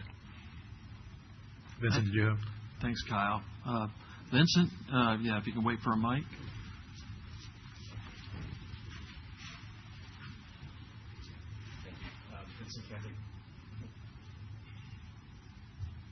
There you go. All right. Vincent Cantic, BTIG. Thank you. I wanted to focus on purchasing power. So you gave a lot of great statistics for a new business to us. I appreciate that. I wanted to maybe paint a blue sky scenario on the business. So you talked about you have 7 million employees right now that you can access. Of that, 2.8 million is kind of the addressable market. When you think about the total opportunity set, how big can that 2.8 million get to when you think about maybe the U.S. economy? And then what does it take to get to that scale? Like, how does the sales cycle look like? What does it take to eventually capture all of that? Thank you. Yeah, no, thank you. Look, the overall opportunity is incredibly exciting. But I think let's just start with our first opportunity, which is I said, hey, we want to make sure that we're doing a great job penetrating our 2.8 million addressable audience. So how do we make sure we do that? At the same time, clearly, we have a sales team that's through our broker network as well as our direct. And it is a longer sales cycle. You do need to make sure that you go in, you're working with the chief people officer, CHRO, total rewards, and they're busy. They have a lot going on. So as much as I believe and I can talk about how important this is for them, they're trying to do so many different things. So again, they absolutely understand the benefit, but they're trying to balance a lot. So the sales cycle itself does take a little bit of time, and we're consistently working on that. So, I mean, the opportunity is absolutely massive, we believe, for us to do this because it really is an innovative payment solution with our purchasing platform that we can apply. So, I mean, I don't want to blow people's minds here, but it's huge. If we execute well, and it goes back to what Steve said earlier, you've got to execute well. You've got to make sure you're disciplined and continue to focus on that sales cycle and grow, but it is a very, very large opportunity. And again, I know we're going to walk through the financials later and the projections, but we're very bullish on the growth here of Purchasing Power. One of the things that we observed about Purchasing Power was its similarities to the leasing business and how it's a B2B2C channel, and we feel like we do a couple things really well here. We assess risk in this below prime consumer very well, and we service this consumer very well. But we also serve our partners very well as well. And so Nate and his team do a great job on the B2B side at leasing. Technology plays a big role in it, and that's going to be an unlock event, we think, in landing new pipeline opportunities and convincing additional retailers to adopt the product. Same thing is true on Purchasing Power. We do have a broker network, but we also have a direct sales team, and we're out selling to the chief people officer or the total rewards leader, and we need to work on making it easier to integrate with us because there is some payroll integration to get the census data and the payroll feeds. So those are some of the kind of expertise and the learnings that we can bring to the party in order to help the sales cycle. It is a longer sales cycle. I don't think it's actually longer than leasing, but it's longer than some of the other ones. But I think we can have an influence on that. And the opportunity as far as this 100 million consumers, they're working somewhere, and if we can partner with those employers, it'll be positive for us. Okay, great, thank you. And follow up, actually focusing on the leasing side. So you spoke a little bit about the direct-to-consumer channel, and that's growing. When I look at the landscape, it does seem, and there's not many competitors directly on leasing, but when I look at buy now, pay later, including with Four, direct-to-consumer seems to be growing a lot, and I can look at other buy now, pay later maybe if you could talk about that growth opportunity, what's driving that, and is there perhaps more to go? I know you focused some on the top merchants, but just going directly to consumer, accessing that, and driving some of that business. Thank you. Yeah. Like Steve said multiple times, and I said as well, 100 million consumers. How do we help them understand what's available to them? And I think you heard from our retail partners today as well, their excitement in our platform because it reaches more people. And so when you start thinking about our exclusive network of large national retailers as well as affiliates, you can go to any customer that's looking for something that's in a leasable range, price point, and bring them into that D2C platform and give them the opportunity to shop for what they need. Not just that I have an open to buy at a specific place, but I can use that leasing power everywhere. And so that's really our goal, is to try and bring people into that platform and help grow the accessibility of lease to own, whether we have a direct relationship or not, and really build around that customer and what their need is and provide a solution to it. So we think it just helps us reach customers faster, and we think it brings even more customers to our existing national partners that anchor us, but also gives the customer the ability to shop elsewhere if needed. But really builds that brand loyalty, and like I said, an extension of their wallet is really what we're going for. And we haven't talked about For Money app yet, but those products, the velocity of the product is much more quick. So we see them more frequently. They engage with our digital products more often, and it gives us more opportunities to be relevant to them when they do need that $1,500 or $1,200 to $1,500 thing. And Marketplace is a great way to direct them in order to get those things that they need. Thanks, Vincent. Yeah, Wong.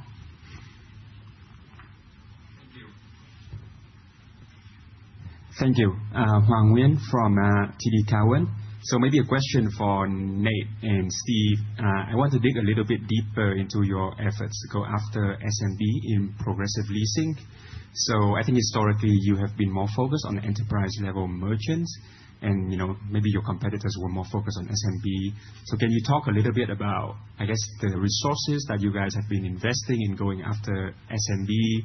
And does it involve more boots on the ground, and how should we measure your success in doing so going forward? Yeah. So going forward, we've added some firepower into that space. We continue to see retailers of all sizes, and especially in SMB, looking to us for differentiation. I think our marketplace plays a part in that. Our technology that allows people to work with us faster and more efficiently plays a part into that. And we've seen success where we've invested. And so we obviously want to replicate that success. We have put more boots on the ground, and we've restructured some things to kind of break that business up a little bit differently than we have maybe in the last 5 years. But it's a space where we've always played. I mean, being here for 19 years, there were no national partners back then, and then that SMB space is a space that I'm very familiar with, and our teams are very familiar with. So we wouldn't be investing in it if we didn't think that there was an opportunity for success, meaningful success. And very confident in the team that we have and the group that we have focused on that segment of the business. It's an important one to us. And again, we want to reach customers where they want to shop, not any one specific place, but what do they need and where can we help them?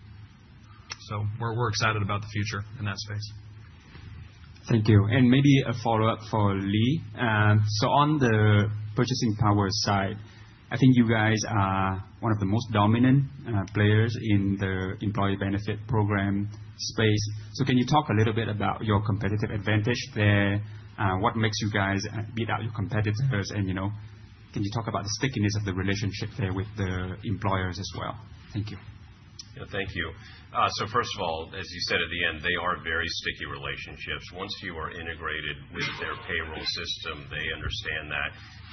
Look, anyone can move to someone else, but it's very difficult because they value the relationship. We do a great job. And the employees certainly value what we provide to them, so it is sticky. With regards to the competitive landscape, as I mentioned in my presentation, we do think we have the right to win. We're the largest out there. We certainly have the trust of very large companies. If you think about Progressive Leasing with fantastic enterprise-level clients, it's very similar to Purchasing Power. We have the large enterprise companies out there But we're not just satisfied with that because we think we have the right to win across the board because we think we've got the right scale, the right payment rails, the right expertise to ensure that we can dominate this space. So our plans continue to do so. So there are smaller competitors, but they are, again, I would say much smaller. And what we want to make sure we do is keep the gas on, push really hard, don't get complacent. And again, we think we have a very large opportunity, as we discussed earlier, to continue to grow. Great. Thank you. Question here. Hi, David Dacus, Sterling Pine. I'm just trying to understand the commercial synergy side of the purchasing power acquisition. So what's the cross-sell opportunity look like for purchasing power to win business from PROG's retail base? Is that a lever you're pulling on? And is there any color you can give on penetration there already? Yeah. So again, as I discussed, certainly, look, you heard from Signet and the relationship they have with Progressive Leasing being able to come in here. So it's certainly an easy entree. We've already had those discussions. There's other great enterprise relationships, Best Buy, Lowe's. Of course, we want to make sure that we're making those introductions and working on that. So we think it's a unique relationship that we can get that entree. To be honest with you, one of the hardest things to do is have someone that trusts you as a partner and make an introduction elsewhere in the organization. So it's a very, from our standpoint of purchasing power, it's a very valued insight and handoff to be able to go in and talk to people where they already have a trusted partner. So we think that that's a really unique advantage we have on some of those enterprise retail partners already. I'd just add that our ecosystem is exciting to our partners, and whether it's purchasing power for anything, where we've built trust and confidence, it's that innovation you heard us talk about earlier. So when we have something new to add, I think our retailers are really good at listening and seeing how it can provide value to them. And I think there's a lot of excitement about the ecosystem in general, and obviously purchasing power is a big part of that. Thank you. And just a follow-up for Lee, what are some of the reasons, you mentioned 7 of the 30 top employers in your book of business. What are some of the reasons that the other 23 aren't currently working with you guys?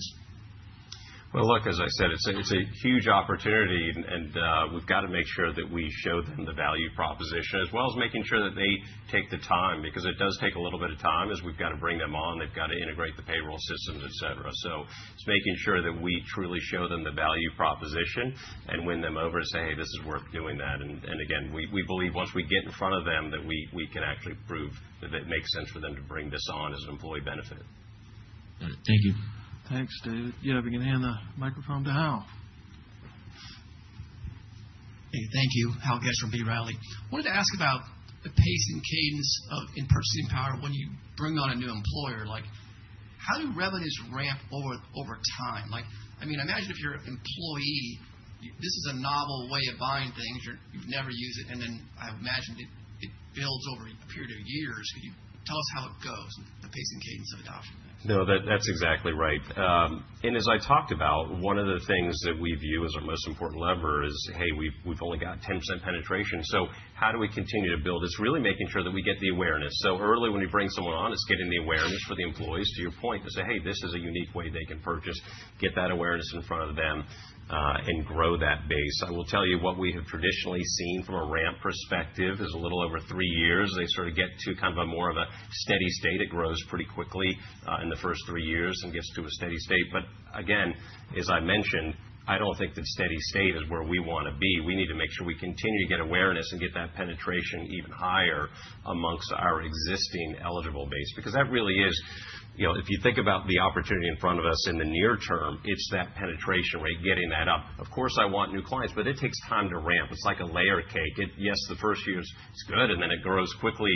But again, that's further out in 2026, 2027. How can I increase that penetration? So it's a combination of the two, but it is roughly a 3+ year ramp.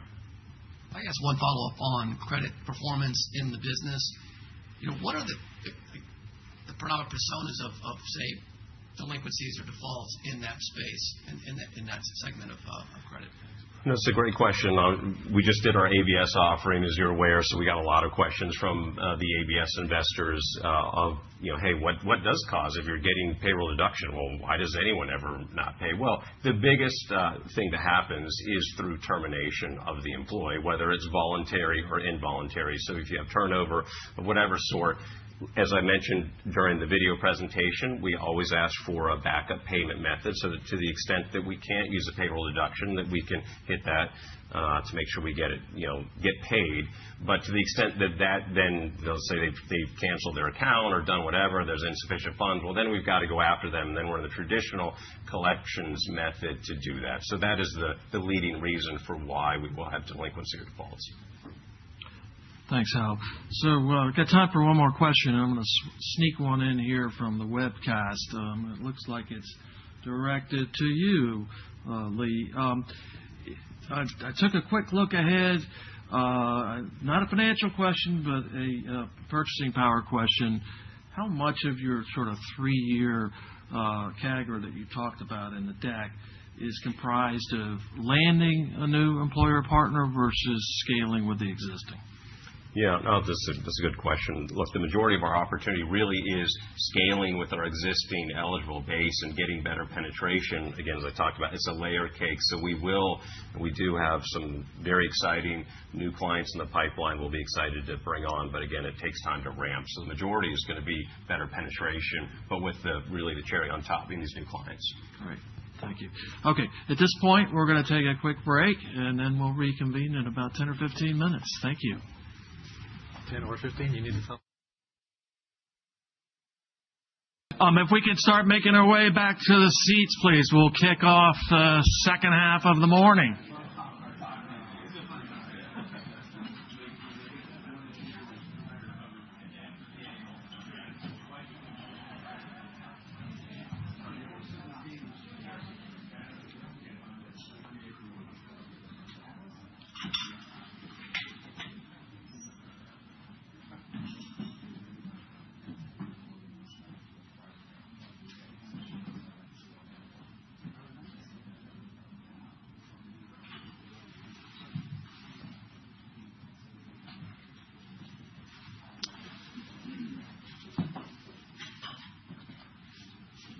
Thank you so much. Really excited to kick off the start of the second half of the program with our fastest growing business, which is our BNPL business, Four Technologies. And we're going to hear from the president of Four Technologies, John Trainer.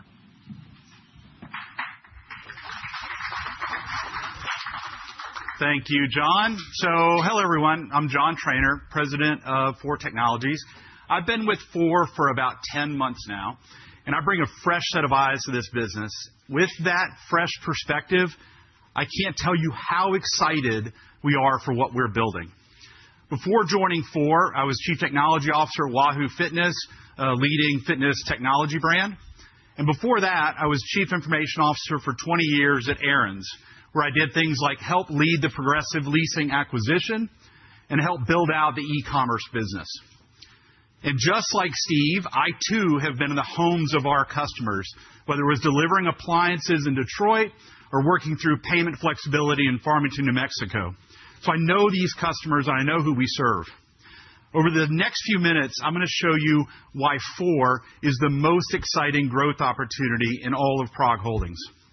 We are a rapidly growing, highly profitable, lean organization with a high caliber team, phenomenal technology, and a large market in front of us. So, there are going to be 3 things that I'm going to cover that I want you to leave with. Remember, only 3 things. We are scaling a proven growth engine. We scaled from our app launch in 2021 to over $736 million in GMV last year alone. And we are just getting started. Additionally, we are profitable and capital efficient, which should be near and dear to everyone's hearts right here. We are not chasing growth at any cost. We will not do that. We have built a business that balances growth with profit improvement. We showed that last year when we went for our first year of positive adjusted EBITDA. Not only that, we went from a year before where we were losing to a 13.5% adjusted EBITDA margin. And third, Four is uniquely positioned in the buy now, pay later space. we have found the right customer, and very importantly, this is easy to miss, so pay close attention to it, we have a proven direct-to-consumer model. That is a key differentiator for our product. And then you couple that with the massive market runway that Buy Now, Pay Later has, and that is a phenomenal combo. Let me show you how all this works. So, what is Four? Four is a direct-to-consumer, Buy Now, Pay Later platform. We connect seamlessly with almost any retailer, so they're all wide open to us. Customers split purchases into 4 equal payments over the course of 6 weeks, about 2 weeks apart. We are more, though, than just a payment method like some of our competitors. We are a consumer engagement platform. We use intelligent analytics, personalized marketing, and generative AI to drive engagement and retailer brand visibility. This past holiday season alone, we experienced 3 million monthly active users on an app that has 100,000 reviews and a very positive 4.8 rating. That engagement drove over $736 million in GMV, as I just told you. And here's a number that I'm incredibly excited about, and you should be as well. 80% of our GMV comes from our subscribers. These are customers who are paying for the 4+ membership to gain access to premium retailers and premium support and other benefits. These are not one-time shoppers. I want to be very clear about that. They are engaged, repeat consumers who see enough value in our service to actively pay for it. That subscriber base is also, in part, what powers our economics.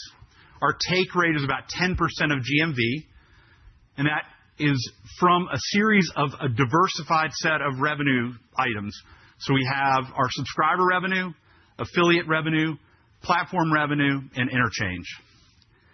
That plus what we do with that take rate creates really strong and durable revenue. So let's talk about now how we make money and how we manage our risk. On $1 of GMV, we immediately collect 25% of it at the time of the order. The remaining balance, as I mentioned before, is collected over 3 more payments spaced about 2 weeks apart. The full amount is collected within 6 weeks.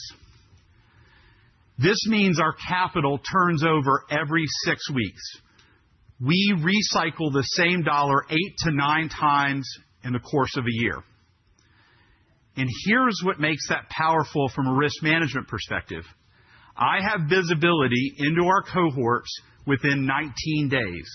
I have early indicators that allow me to manage my business as early as 19 days. We do not wait months to find out whether or not our underwriting and collections are performing. Instead, we measure that feedback loop in days, not months. Combine that with the diversified revenue model that I talked about in the last slide, this short collection cycle returns strong returns on capital without taking on long-duration credit risks. So let's talk about how people find Four. Most of our customers are finding us organically. They're searching in app stores on ways to manage their spending.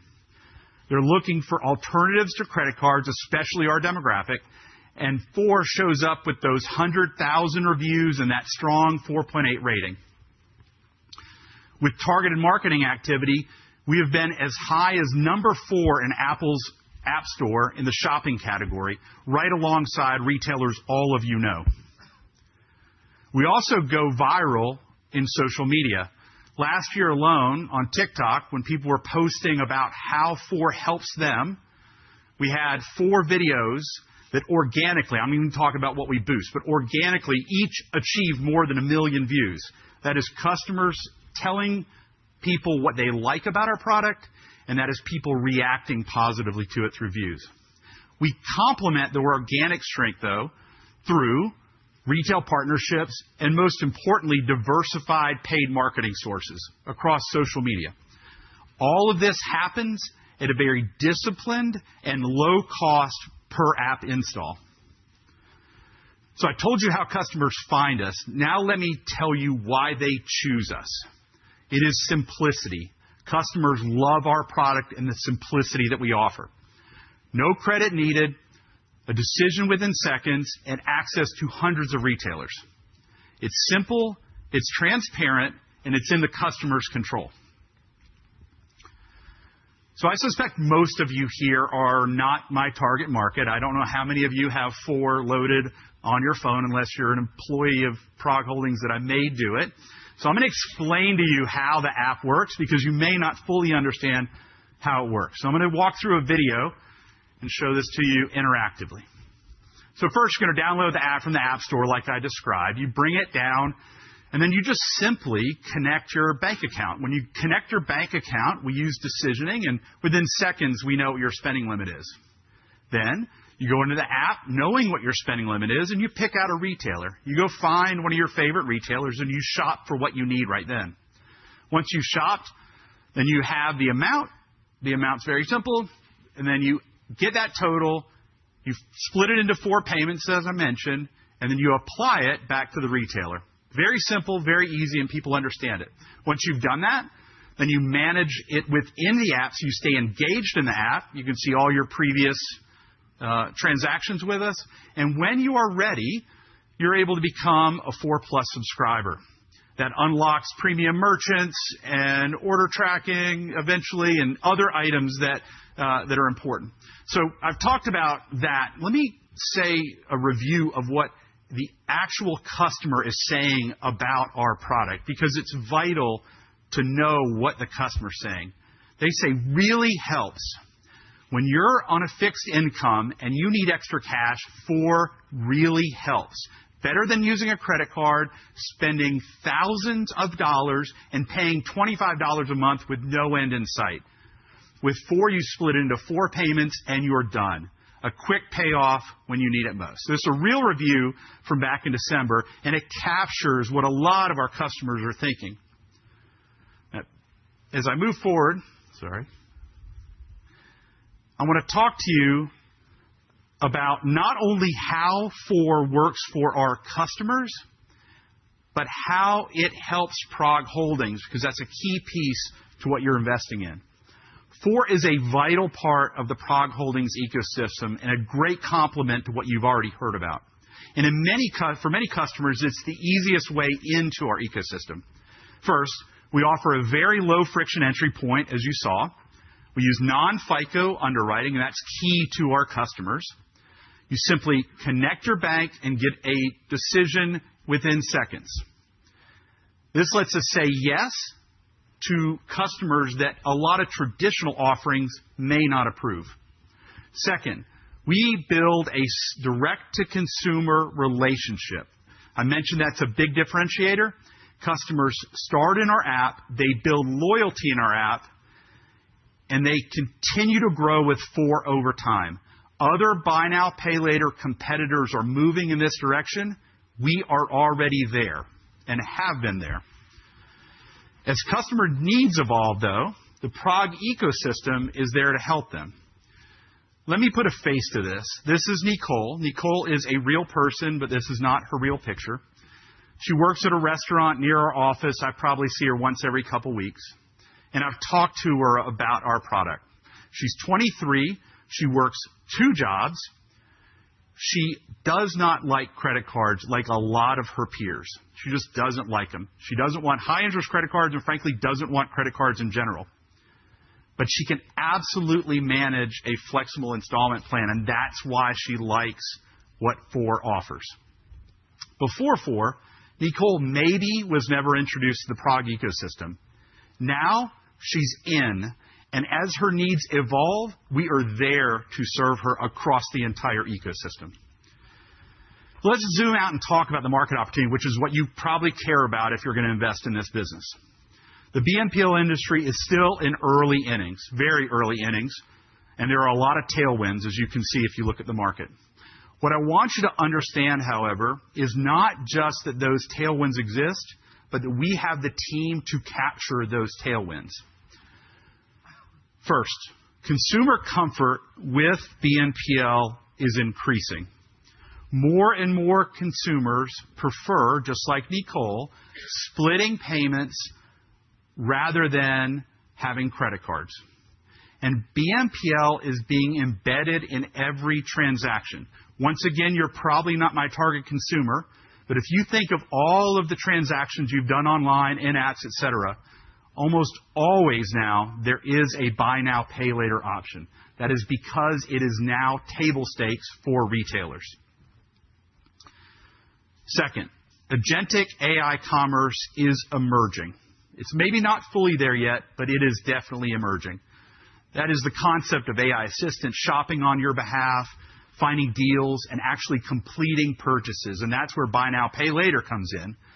BNPL is a natural fit for that type of transaction. And 4 is building the rails to make all of that work and be embedded directly in there. And third, we use AI to personalize that shopping experience. As I mentioned, that direct consumer model is important. This is where our personalization shines. We are developing the ability to properly curate that relationship with that customer and streamline how they discover retailers and purchase from us. This creates the ability for us to expand our monetization opportunities significantly. And here is why I'm confident that we can capture these opportunities. 4 has a lean, exceptional team that is able to deliver.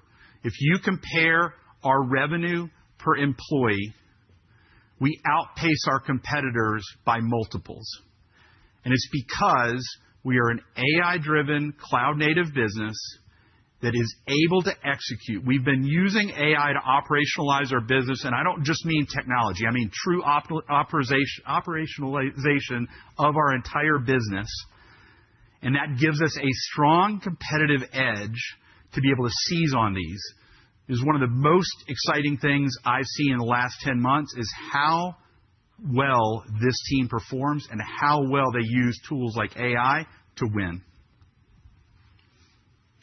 So how do we capture that opportunity? Let me walk you through 4 strategic priorities.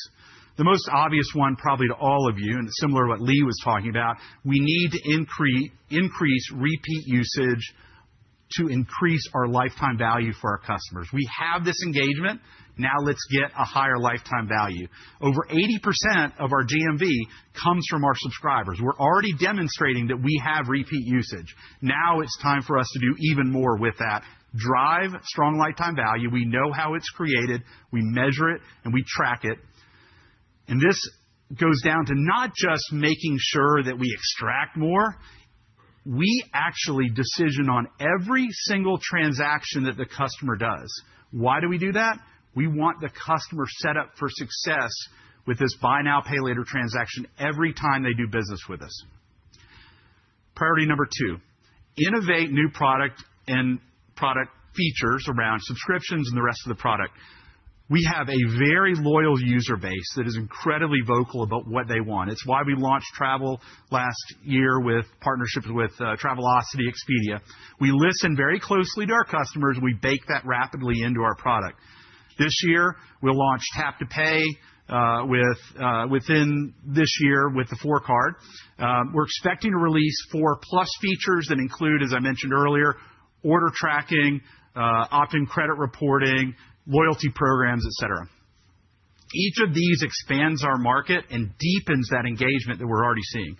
Priority number 3, develop scalable marketing capabilities. When I arrived, we were really relying heavily on organic marketing.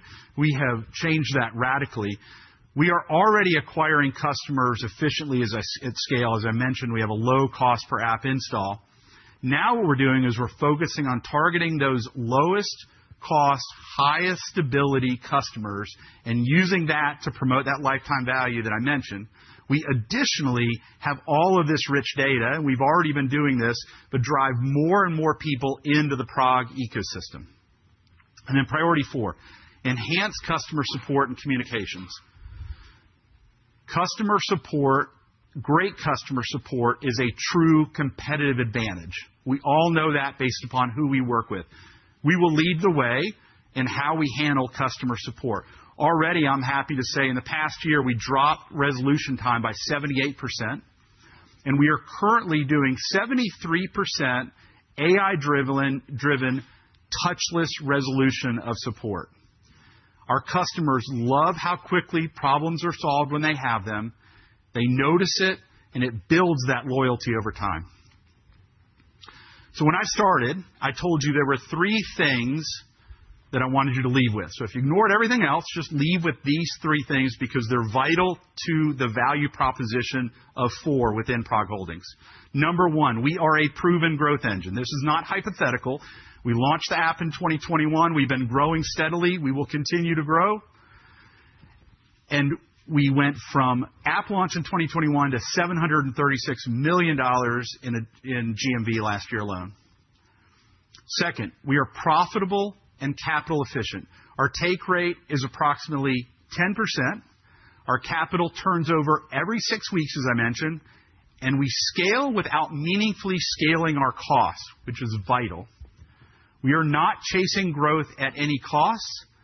We have built a business that balances growth with meaningful profit improvement, and we just demonstrated that, and we plan to do that in the future. And third, 4 is uniquely positioned.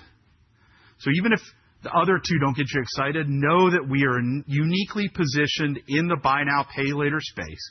We have found the right customer. We have a proven direct consumer model, and we have a massive market runway ahead of us. 4 is a growth engine for PROG Holdings, and we are just getting started. And with that, let me turn it back over to Lee Wright. Thank you.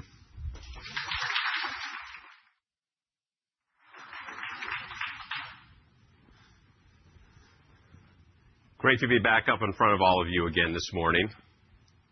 So when I walked you through my professional background previously, what I didn't tell you is that I've actually been a very active investor as well as intimately involved with the short-term liquidity space. So when Steve offered me the opportunity to lead Money App, I absolutely jumped at the opportunity. I was incredibly excited. I'm even more excited to share the progress that we're making with Money App, a dynamic growth engine within the PROG portfolio. So as a quick backdrop, Money App was started in 2022 as a new service that arose out of the efforts of PROG Ventures, an entity whose sole purpose is to develop new products and services focused on the core PROG customer to see if these new products and services could be built into long-term accretive and viable businesses. And I'm pleased to show you today why we believe that Money App is the first successful company birthed by these efforts. So Money App was built with a simple intention: provide hardworking, budget-constrained consumers with a fast, transparent, responsible way to access short-term liquidity. Money App's becoming a powerful platform within PROG that advances our mission of providing inclusive financial solutions at scale. So let's walk through what we've built, what we're learning, and how we're positioning the business for long-term profitable growth. So the 3 key messages I want to leave you with today are: first, we're scaling a highly dynamic solution that addresses a real and persistent need for short-term liquidity.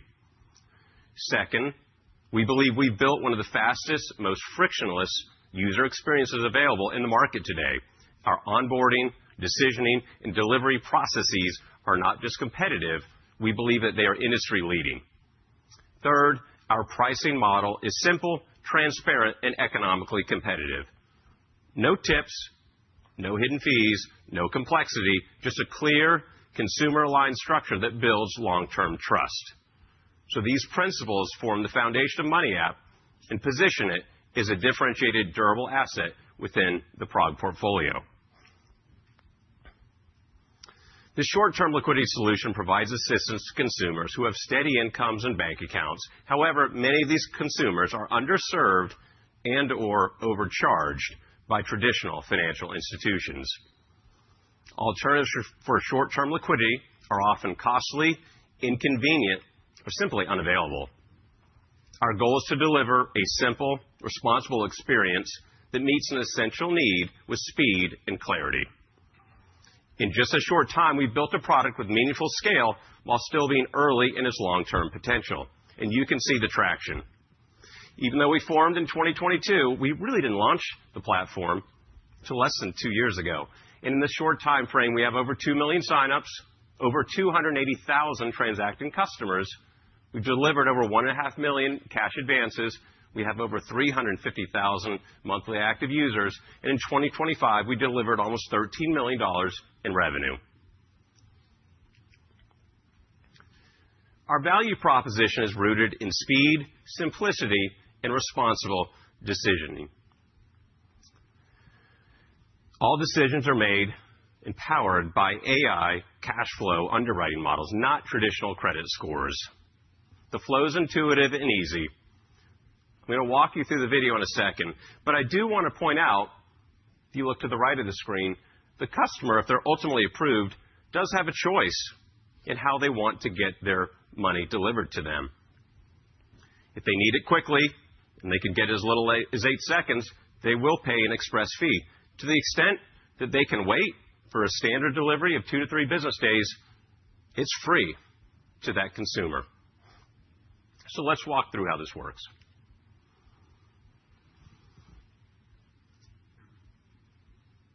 So the consumer will download the app and they'll enter in their personal information. From there, they're going to connect with their bank account as well as providing a debit card. They will also then indicate what their date of their next direct deposit and the amount that they're going to receive. Then we will verify their account and make a decision on whether they're approved or not for a cash advance. Then the consumer, if they're approved, ultimately chooses a cash advance amount. They may qualify for up to $250. And then again, they make the choice of whether they want an express delivery, which has a fee, or standard 2 to 3 business days for free. Once they make that choice, the money's delivered, and they've got the money in their account. The flow is simple, intuitive, and easy. So the consumer need here is real and urgent. Millions of Americans need flexible cash solutions for essential expenses: rent, medical bills, car repairs, and other unplanned life events that simply happens to this consumer. So let's walk through Joan, an illustrative persona, but a very real person with very real things that happen in life for people. She's a 28-year-old personal assistant. She's done everything right. She's got a good job. She's got a budget that she sticks to. She's got insurance. But what she didn't expect when she woke up that morning was a searing toothache. Well, she goes to the dentist and says, absolutely, well, we also need $50 for your copay. Okay, well, that was not in her budget. She's got a decision to make. She could overdraw on her bank account for approximately $35, or she could do a cash advance with money out for much less than that. The choice is pretty simple. And if you think about it within the overall PROG ecosystem, we've got a single customer that's going to have multiple financial needs that can be met with either Progressive Leasing, Purchasing Power, and now Money App. So we're building a more complete, inclusive financial ecosystem that provides the customer with multiple solutions depending upon their needs and situation. We're operating in a large, highly fragmented market with significant white space. And there's a tremendous need for this product by a large number of consumers. And why is that? Well, again, let's look over here on the left. 67% of American consumers say they live paycheck to paycheck. 37% of Americans can't afford an unexpected expense over $400. And there's over 100 million low-income and financially constrained Americans. So modern cash advance products are rapidly displacing store-based liquidity providers due to better user experiences and lower costs, and are increasingly capturing additional volume from bank overdraft fees due to the lower cost depending on the circumstance. And all of this is possible due to the use of digital decisioning, rapid funding capabilities, and app-based engagement, which provides us multiple levers to capture market share. So our growth strategy is clear and actionable. We're clearly focused on expanding the total number of active users through paid marketing and ecosystem cross-promotion, we've talked about so much today. We also want to increase responsible repeat usage to drive higher customer lifetime value. I'm pleased to talk about 2 new features we recently introduced. The first is an extension. So think about Joan. So she took out the $50 cash advance. but her next paycheck is really already budgeted, fully budgeted. She's got her rent's due, her car payment's due. It doesn't work in my budget. She can simply apply for an extension to repay that amount in her next pay cycle. We've also launched a feature called top-ups. So again, you think about Joan. Well, okay, great. She took $50 out. She made her co-payment. But what she didn't realize was that she was going to get prescribed antibiotics. Well, now she had another co-payment when she went to the pharmacy to buy that. Okay, well, now we're going to do that. Well, if she's pre-approved for a top-up, she can get more on that. So we're seeing that lifetime responsible usage happening here. What else do we have? We're offering graduation products on an affiliate basis. So again, you think about Joan. Hey, she went to college, but she's got multiple student loans. She might want to consolidate those. That's not what we do. But on an affiliate basis, we can make a referral and get revenue from that. And finally, we're exploring data monetization opportunities to scale here within the overall ecosystem. So all of these strategic priorities reinforce our commitment to building a profitable, durable, multi-year growth engine for PROG. So let me close with 3 key takeaways. First, we're scaling a dynamic solution to provide short-term liquidity for budget-constrained consumers. Second, we're delivering one of the most fastest, most frictionless consumer experiences. And third, our transparent, no tipping, no surprise fee model is resonating with consumers and strengthening long-term trust. So let me close with this. Money App is not just a product, it's a platform. One that's unlocking new growth for PROG, creating meaningful customer impact, and giving us a differentiated advantage in a multi-billion-dollar market. So with that, I'd like to welcome Sridhar Nalani, Chief Technology Officer of PROG, up to the stage. Thank you for your time.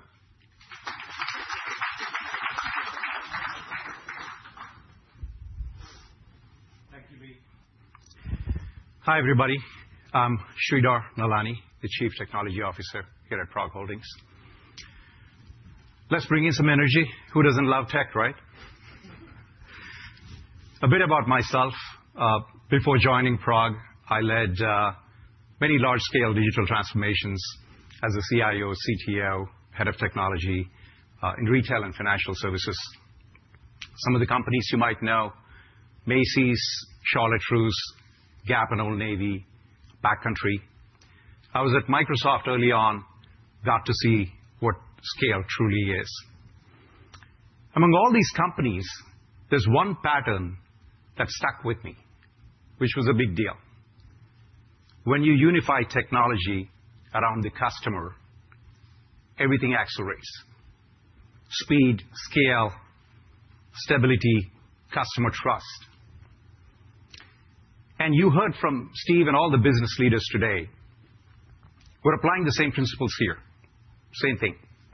We're building a unified digital and data ecosystem that powers every team, every product, every customer experience across PROG Leasing, for Money App, and now Purchasing Power. Our mission is simple, and these are 5 words I live by, still do, for the customer. Remove friction, deliver great experiences. You do this, everything else will work itself out. That's it. I'm going to walk you through today how our technology and product roadmap is enabling all this growth. Before we dive in, I want to frame up what today is about. Everything Steve and all the business leaders are trying to do for our customers. Technology is the driver. And I will say this, we're not a technology company, but we're driving everything that's happening at PROG. 4 things which are of importance, the ecosystem that you heard about today. First thing, we're building a platform that's stable, scalable, and built for the long term. We have to solve this before we get to speed to market and many other things. That's the most critical component. We're improving experiences for our customers and our retail partners by designing and building our products together and not in silos. We're learning from our portfolio. When one product gets smarter, we're opening it up to the ecosystem. So all the products benefit. It's the compounding effect, and we'll get into it in a little bit. And finally, we're truly now operating on a modern tech foundation. How some of the game-changing companies are driving modern commerce today. We're there. One theme among all four: build once, validate, and extend into the ecosystem. Before we get into the strategy and some of the proof points, and I want you to keep an eye on the pace of transformation that's going on in tech at PROG. I want to take you back just a few years, where tech was, what we were doing. When I arrived here at PROG in 2023, February of 2023, the landscape looked quite different. In fact, I would say dramatically different. 17 different tech stacks, multiple custom applications, long delivery times, lots of friction. But you'd see this in many high-growth companies in different phases of their journey. I've been there. I've seen this enough times. The key is this, though. What you do as a setup in those times is what sets you up for the growth ahead. And we did exactly that here. We invested a ton. We built a high-performing tech team, of whom I'm extremely proud of. I mean, everything you'd see today, it's because of them. And we got to work. So what transformed? What changed? We're on one unified stack now on leasing, our biggest engine, our driver. One code base. We're operating as a true SaaS platform. And we're pulling in all the other pieces as appropriate. An improved customer experience that connects the dots for all the products we talk about. Enterprise platforms, powering CX and the backend. Most of the critical apps are on cloud now, AWS, eliminating the tech debt and enabling the growth. A global operating model which scales up with the business. Smarter buy versus build decisions. This is where you get to speed to market the fastest. There's many other things. Why is this important? Because the heavy lifting is kind of done. Now we're set up for serious growth. Let's look at one key proof point. Stability. As I was saying, you got to solve that so you can go fast without compromising things. As many of you know, holidays are when volumes go through the roof. It was the same case for us last year. Last Black Friday, we saw volume spiked up 5x. We were able to scale our infra 5x, and we're ready for more. Zero issues that day and the rest of the holiday. See, this is what our customers feel, the smoother journeys, the reliability. And now we're investing a ton into AI and bringing in smarter and more intuitive kind of journeys. So how is this driving our strategy? Quickly going to go over 3 pillars. The first thing, we want to extend our digital and data capabilities across the ecosystem. We can do that now because everything is set up on the same enterprise-grade building blocks, right? The platforms powering everything. Laser-focused on customer conversion. There's many things we're doing here today, but 2 key areas of importance: universal decisioning, and we'll talk about it in a second, and a unified data layer. These are the 2 big ones. And we can go with speed and flexibility with AI now because everything is API first. It's auto scale. I'm throwing some tech terms at you, but tested on peak load that we just talked about. Let's get into it. Let's talk about our first pillar. This is an important one. Our strategy is this: connect to all the products with the same foundations underneath.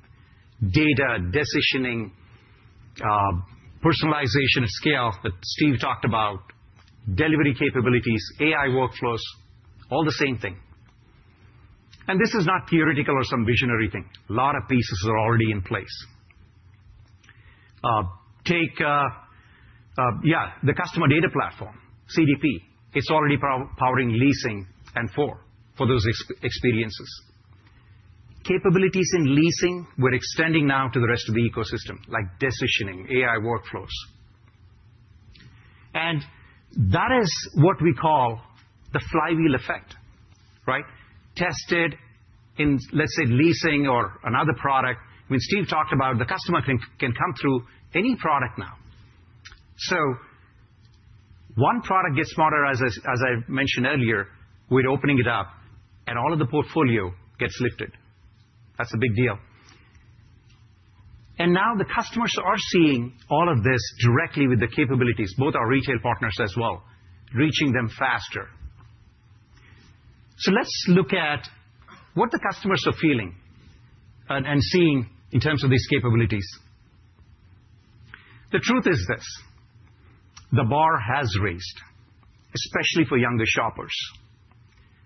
I'm sure there are many parents in the room. You know it. Gen Z is not going through a manual application anymore. I see some faces. Yeah. And sitting through a clunky workflow application, that's not happening.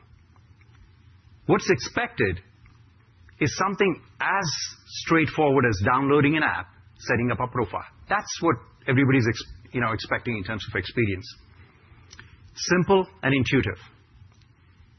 Anything other than that is what's friction. When I spent decades in retail, this is how you look at it. Any block is friction. And at PROG, our laser focus is to remove all of that. I've listed a few here. Personalization. Yeah, personalizing the cart eliminates the uncertainty. Universal decisioning. We can now match the right product for what the customer is looking for in the fastest and the more accurate way. AI checkout assistant. It unblocks anybody on the path to purchase funnel before they get stuck. And raise your hand if any of you are looking forward to calling a support line. So we're putting the power of a mature chat bot through our app on the phone for our customers to solve many things themselves. So this is on the experience side. That's great.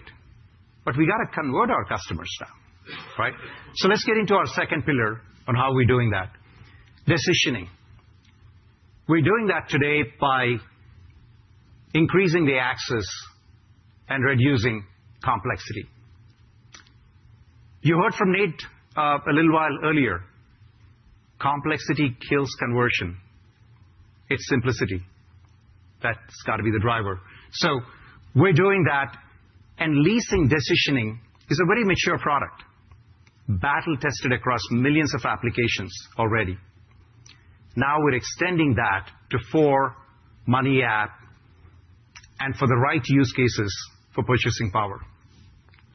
It used to be multiple onboarding flows, possibly giving conflicting outcomes earlier. Now we assess once, and we're using that intelligence across the ecosystem. Again, when you remove these friction points, customers convert, and we're seeing that. I want to get to another example, and this is a big one. Extending our D2C to PROG Marketplace. You heard from Lisa a little while earlier, our retailer partner from Signet, how this is making a difference. This, by far, is one of our biggest competitive advantages. We started with leasing, and the complexity and scale of leasing kind of gave us a lot of insights on where customers were dropping off and what our retail partners were looking for. And tons of effort went into this area, last year especially. A lot of A/B testing, multivariate, experience pivots when we didn't see something working out. But we got to see some good things. See the results. As of December 2025, plus 23% uplift in the funnel. Anybody in retail, you would know this is such a big deal, and we're just getting started there. But this is the key. Marketing on leasing was not our only strategy. This literally, the way we're looking at it, is going to be the multi-product digital front door to all of our ecosystem. and we're scaling it up. Let's look at one more example, how this is all coming together, the modernization, the experience, and then getting to conversion. Lease modernization. Leasing is the heart of one of our core engines. But leasing is very complex.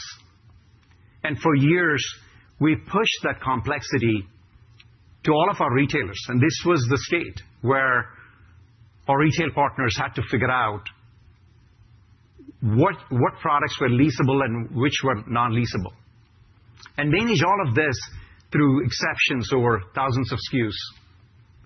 We also pushed the same complexity to our customers, and they would see some non-leasables in their cart at the very end of checkout. This is friction, and we had to transform this, and we did. There's some more work left on the lease platform, but look at the results already. It's 1 million plus lease eligibility evaluations per day on the platform already. Item blocking accuracy went through the roof significantly. 90% reduction in non-leasables, making it to signing now. You remove the friction, customers convert, and they're doing it now. It is precisely at this point of my presentation, it would look suspicious if I don't talk about AI. But AI is not a headline at PROG. It's not experimental. I'm not going to go through all of the numbers here, but look at the first column. Way faster decisions, more accurate. That plus 23% number, again, a big deal, and it's growing by the day. Higher returns in marketing, lower cost per acquisition lead. Operations, I want to highlight something here. 75K plus transactional chats per month. This is the line you care about, the last one. Less than 9%, making it to a live agent. That means our agent is now able to help our customer who is truly in need of human help. AI is delivering today, not someday, for sure. So where are we taking all of this? From isolated projects, pilots and projects, we're moving to full-on AI workflow integration into all the products. We're empowering 600 plus knowledge workers with secure AI tools. Copilot, ChatGPT, Claude, Figma connectors, many more. It's a full no-code automation drive going on in tech. And we're scaling up our AI Center of Excellence, which is what is driving all of this strategy under the PROG Market Labs. We truly want to make each of our employees a super employee. That's the drive. And we do talk about things this way. I know everything is going at light speed. You're all looking at all sorts of streams, but we got to keep up with this light speed pace. And we do talk about things this way internally. It's not who can do this, but which agent should do this.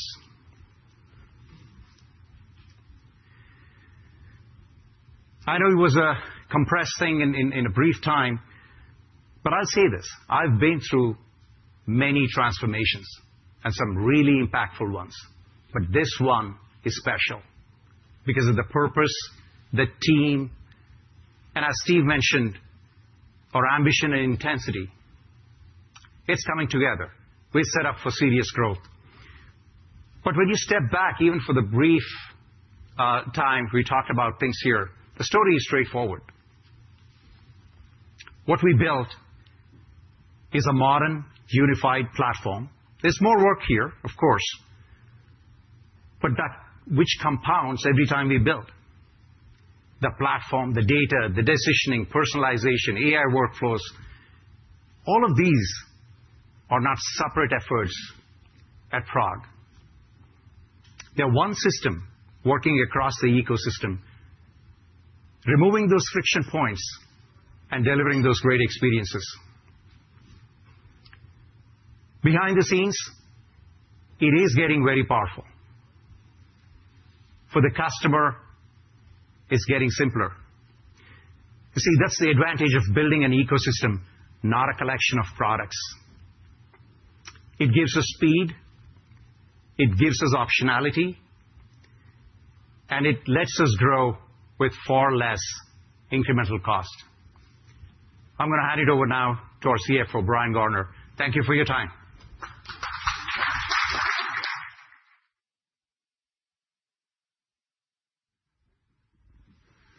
Good morning, everyone. It's great to be with you. And it's good to see so many familiar faces as you came on in. I appreciate the continued interest in the story. My name is Brian Garner. I'm the company's Chief Financial Officer. I started my career in public accounting with Ernst & Young in the Bay Area and served technology clients primarily. Had the opportunity in 2012 to come back to my home state of Utah and join a organization in progressive leasing that was just getting started on tackling the growth opportunity in front of it. As we sit here today, just completing out 2025, a $2.5 billion top line, served over 10 million customers, delivered consistent margins over the years, and effectively managed its balance sheet risk. There's much that I'm proud of to be part of the team and the delivery that's occurred over the years. You've heard from others today, and I share the view wholeheartedly. The company has significant growth opportunities in front of it. In fact, I would say it's never been greater as we sit here today, particularly with the acquisition of Four and Purchasing Power and the momentum that we're seeing there. So what I'd like to do is just spend a few minutes and walk you through how we're digesting the financial drivers and how we're thinking about this opportunity and boiling it down into our long-term outlook, which I trust no one has looked at in this room, all you numbers people. I know this will be the first time you're seeing it, but I'm happy to walk through. Nope, there we go. Starting at the top, as you're wanting to clock a few years on this business, we've really evolved from a single-threaded lease-to-own construct, and now with the acquisition of Purchasing Power and Four, we're much better positioned to serve our customer across a broad array of products, services, and ticket sizes. The second thing I'm going to hit on today is we understand that managing our portfolio of risk in this industry is job number one, and I'm extremely proud of our track record in delivering consistent yields. Next, Steve mentioned, and I'll highlight as well, we're just getting started on the ecosystem, the realization of the synergies that exist between the businesses. While we've had some early results that are encouraging, the best is yet to come. Fourth, we're well suited to drive margin expansion, and the most direct line of sight we have to driving margin expansion is through scale. And you see that across our businesses, and hopefully you've had a chance to look at our 2026 guidance, and you'll see in the long-term outlook, we expect scale along the way. And in tandem with that, we understand the expectations around disciplined cost management along the way. And the consistent yields that we've had and the margins that we've had on the progressive leasing side, I think demonstrate our ability to control that and to focus on it. And finally, we have some very cash-generative products that have a very quick conversion cycle that gives us free cash flow and our ability to take that free cash flow and explore opportunities across our capital allocation priorities. It provides us optionality and flexibility as we move forward. So as you think about the last few years, and it's tough without bringing up too many tough memories. You go back to our spin, and you think about the operating environment that we've been operating in, and admittedly, it's been challenging. The early days of COVID, the demand destruction that occurred gave way to $6 trillion in stimulus. And for our customer, what that meant was they got the $6 trillion, they got their stimulus checks, they went and acquired the furniture, mattress, or TV, laptop that they needed. It created a multi-year pull forward of demand. And now as we're looking at the current economy and the K-shaped recovery that is playing out, our consumer continues to be pressured. And many are asking, we talked about earlier about the replacement cycle. When's that going to come back around? When's that going to turn into a tailwind? That's a very difficult shot to call. And I highlight those challenges not as a crutch or to focus on the negative, but I want to contrast some of the the highly value-add actions that this management team and this company has taken against that backdrop. Since our split, we've acquired over 40% of our shares outstanding at prices that we view as opportunistic and below our intrinsic value. We've acquired in purchasing power, adding fuel to the growth trajectory and diversifying our platform. We've managed our portfolio and our decisioning posture effectively and delivered consistent yields. We've restructured our costs, focusing more on high ROI initiatives and less on the routine, removing inefficiencies from the processes. And finally, we freed up underperforming capital with the sale of our Vive segment and redeployed that capital into purchasing power, which has a much stronger growth trajectory and value-add proposition. So what we have now is a stronger foundation, a more diversified base, and the team and platform capable of delivering significant results. Just a quick snapshot of our 2025 results, $2.5 billion in GMV, just shy of that in revenue, call it $270 million in adjusted EBITDA, and over $200 million in free cash flow. Note that free cash flow number is after the capital that has been deployed to grow that business. You see the revenue headwinds, but along the way, we have driven margin expansion from the depths of the post-COVID recovery, and also increased adjusted EBITDA by approximately 50%. So I want to make sure that landed, and let me reemphasize this point. In one of the most challenging operating environments of the last 100 years, this company and this management team delivered a 160 basis point increase in EBITDA margins and over a 50% increase in adjusted EBITDA.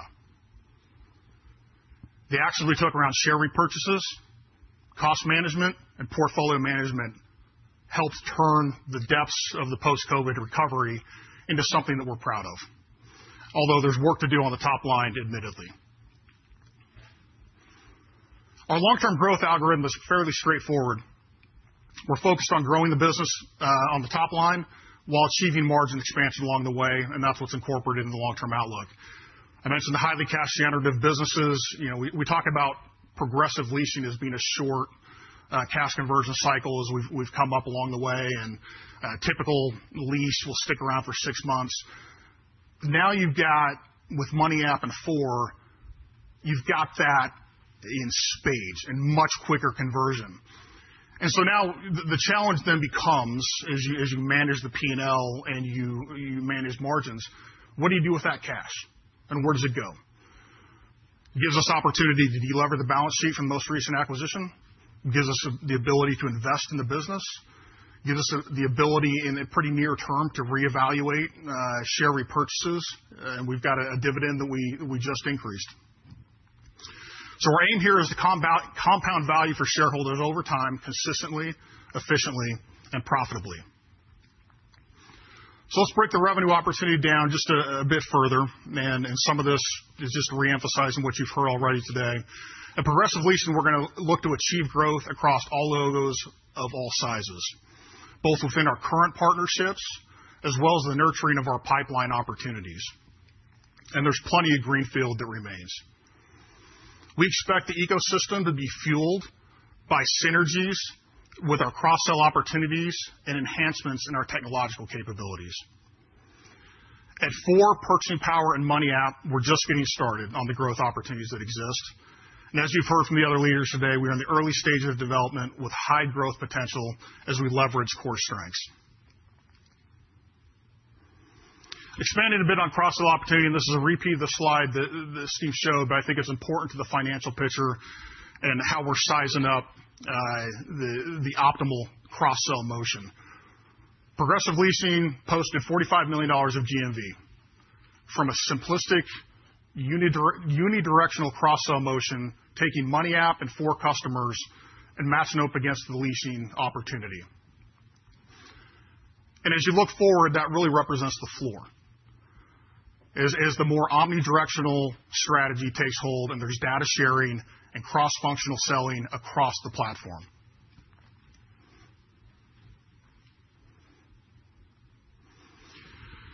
But even as we scale revenue and diversify the business, we remain grounded in the discipline around portfolio performance across every product. As I mentioned, since 2012,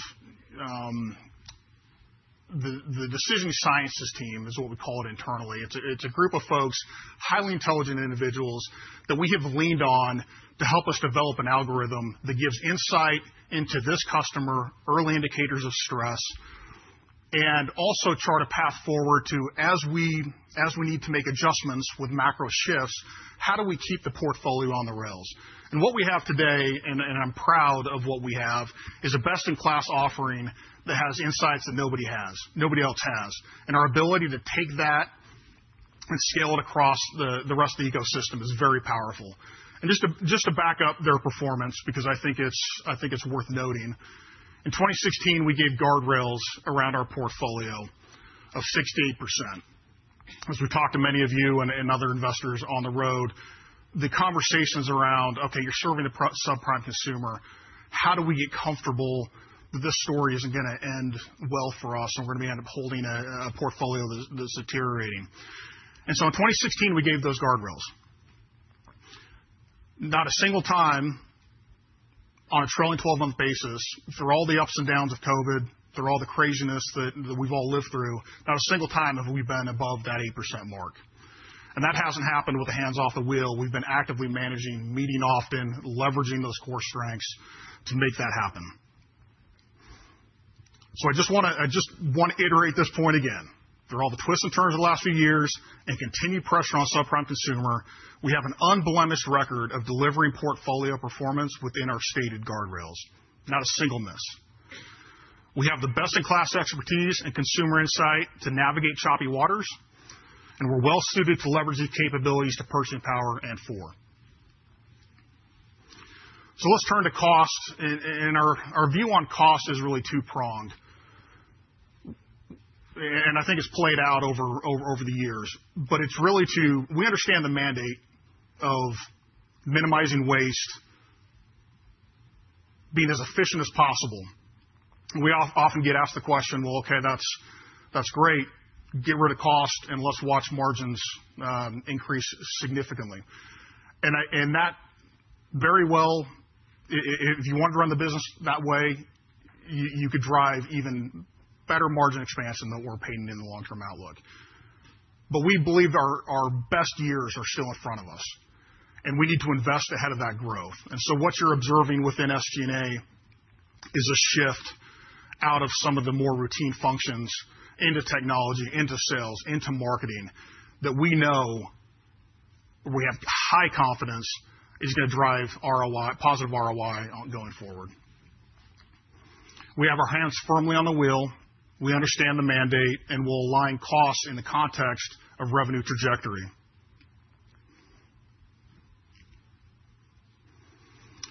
So taking a quick look at the balance sheet as we wrapped up the year, $600 million in total debt, $308 million in cash. One note about the debt that I think is worth making. That was the result of a levered recap that we did in 2021. That was not incurred as a result of any internal cash needs. In fact, this business, as constituted historically, has generated more cash than it needed along the way. And so there was no need to lean on the leverage front. $658 million in total liquidity. And that liquidity position puts us in the driver's seat to capitalize on opportunities and to weather choppy waters. Cash generation is a staple of the business historically, and we expect to continue going forward. And we'll look to deploy that capital in a manner that maximizes shareholder value. Just one key item that I would note as you look at historical leverage, post-acquisition, which was on January 2nd of this year of Purchasing Power, that leverage ratio bumped up to 2.5 times. You may have heard me say on the last earnings call that by the end of 2026, we will be under that 2 turns target, the 1.5 to 2 turns target.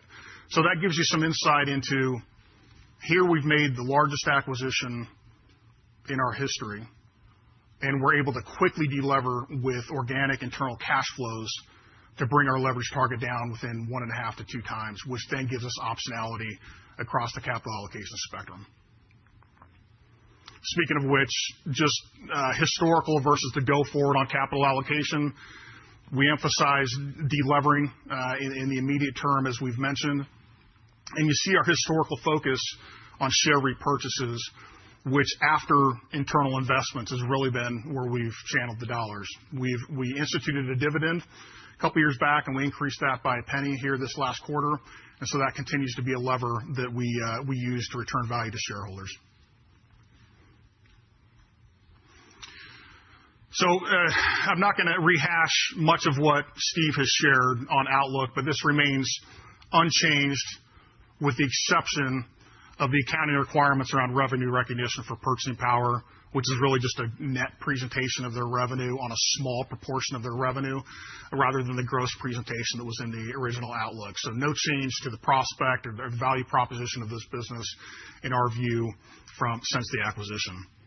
Our guidance calls for revenue between $3 billion and $3.1 billion. Total adjusted EBITDA between $320 and $350 million, and non-GAAP EPS between $4 and 45 cents. It assumes margin expansion across every one of our products. Improvement in EPS is coming from organic growth as well as the addition of Purchasing Power, which we expect to be accretive here in 2026.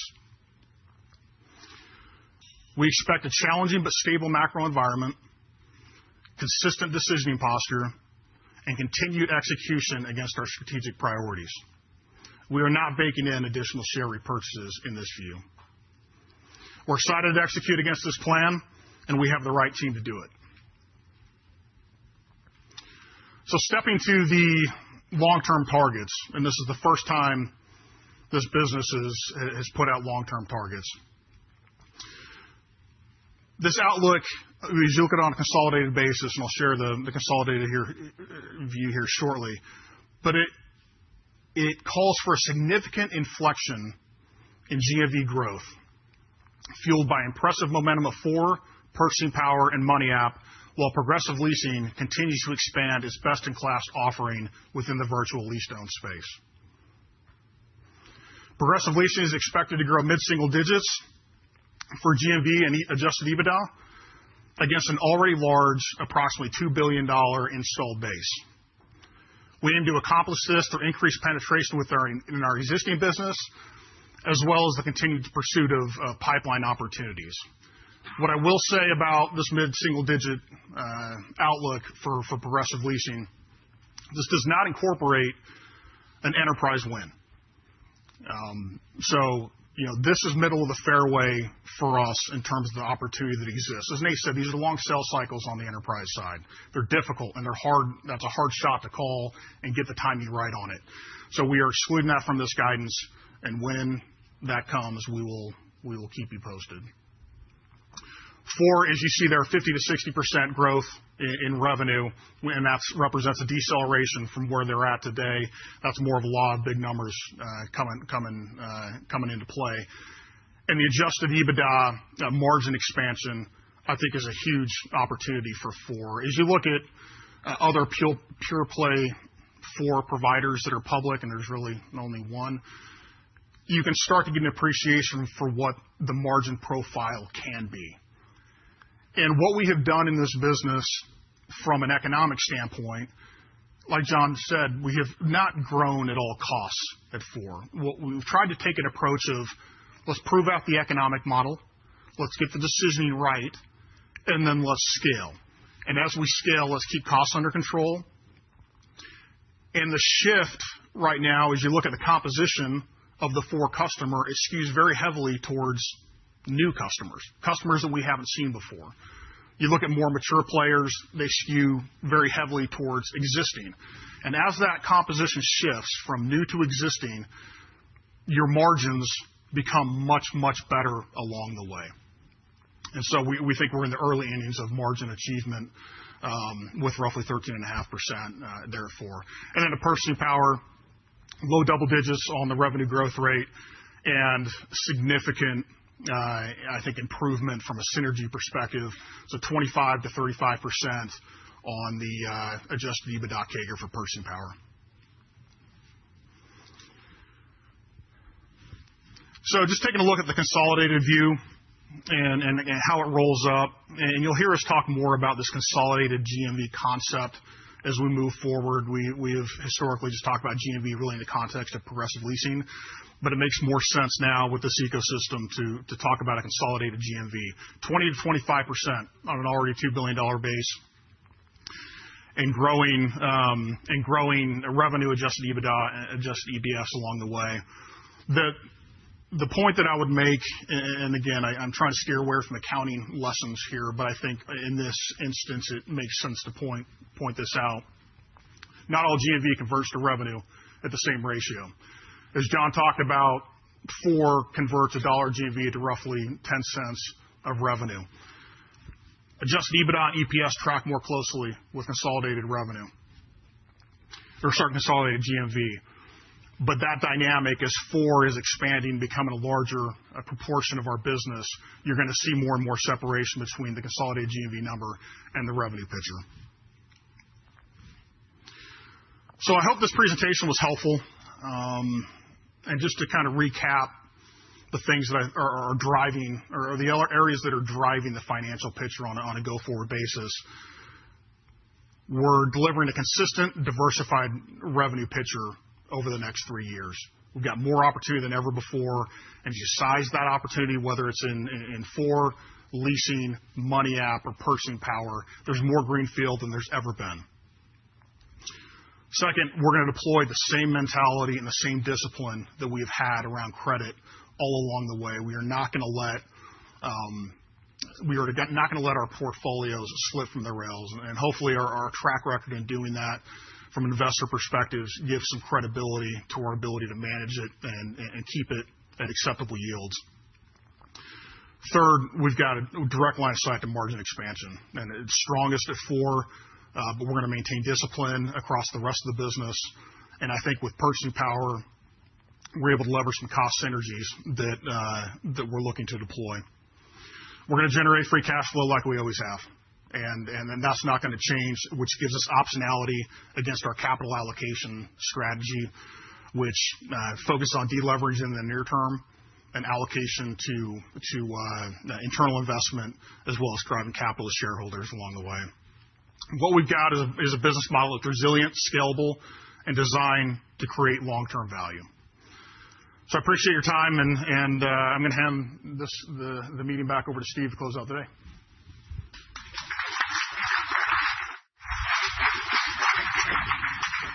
We're almost done, I promise. I'm going to back up because this slide's pretty impactful, right? We've never done 3-year targets before. I just noticed something, so I want to just perfect the record here. It's actually 26 to 28 growth rates, not 25 to 28. It's a 3-year CAGR. And importantly, this footnote at the bottom, these CAGRs include Purchasing Power in the base year. If we were to just take credit for the inorganic growth of buying Purchasing Power, these CAGRs would be much higher. So this includes Purchasing Power in the base year, and these are the CAGRs that we expect to be able to achieve. And as Brian said, the consolidated GMV is a nice picture that translates into aggressive EBITDA growth and adjusted EPS growth. So, well, we've been through, we've done a lot here today, so thanks for sticking with us. We talked about our evolution beyond a leasing-centric business, our growth across the ecosystem that we've observed and will achieve, and those 3-year CAGRs that reflect our confidence in the strategy. At the foundation of it all is a business that is structurally stronger. Sridhar talked about our technology modernization. It's resulting in meaningful cost efficiencies. Our lease modernization and flexible lease engine are resulting in better customer experience and improved operational efficiencies. We're seeing growth across the ecosystem itself with multiple products and multiple expanding relationships across the customer base. What once was primarily a leasing-driven business is now an omni-channel engagement across the platform. So we've done all this with are in a position with a deeply embedded distribution channel that's moated. Right? We've talked about our exclusive retail contracts. Both Lisa and Jody had to leave for the airport, but I think that tells you the depth of our relationships on the leasing side, that they would take time out of their busy schedules to travel to New York and get down here to the NYSE in order to help us tell our story. And we had a host of other retail partners that would have been willing to do it if they were unavailable. And we have these contracts locked up into the 2030s. So 70% of our GMV into the 2030s on the leasing side. I know there's some questions sometimes about the concentration risk, but those retailers that are in our top 5 that represent that GMV are public. And you guys can look at their public financials and see whether there's any financial strain out there. We obviously had a fairly high profile bankruptcy last year, but the rest of the stable of partners looks very good. Lee talked about the large employer access, and 7 million eligibles, 48 of the Fortune 500. But there's a lot to go get, right? And we're excited about that. And then the direct consumer channels, and we're kind of using that generally as a concept of both the PROG marketplace and our 4 technologies business is really taking off. So we're a multi-product business with improving economics, expanding reach, and a clear path to long-term value creation. So we truly believe that PROG's best growth story lies in front of us. So we thank you guys for your time today, and we are going to go into our final Q&A session.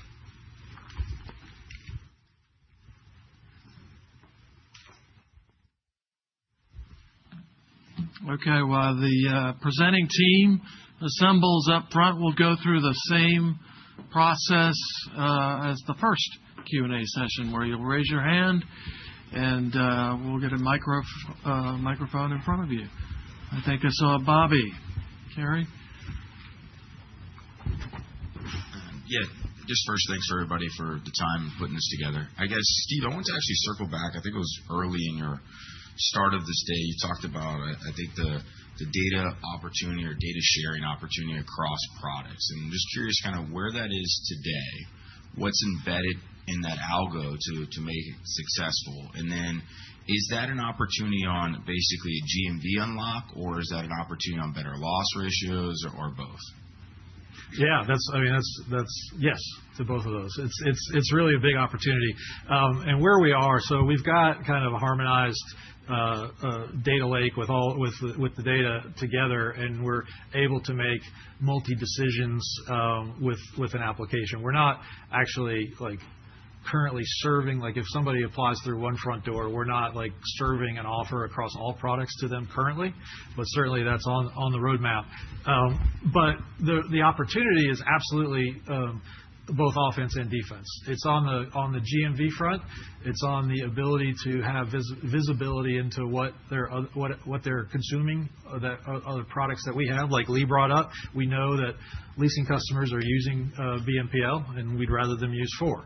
We know that BNPL customers are using Cash Advance, and we'd rather them use Money App. So we're looking to drive growth and originations with our shared data infrastructure.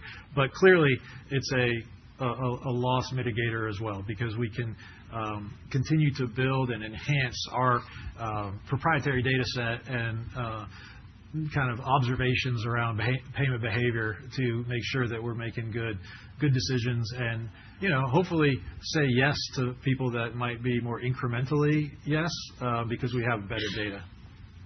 And then, Brian, just quick follow-up on the financial algo. I think you mentioned share repurchases are not in 2026 guidance.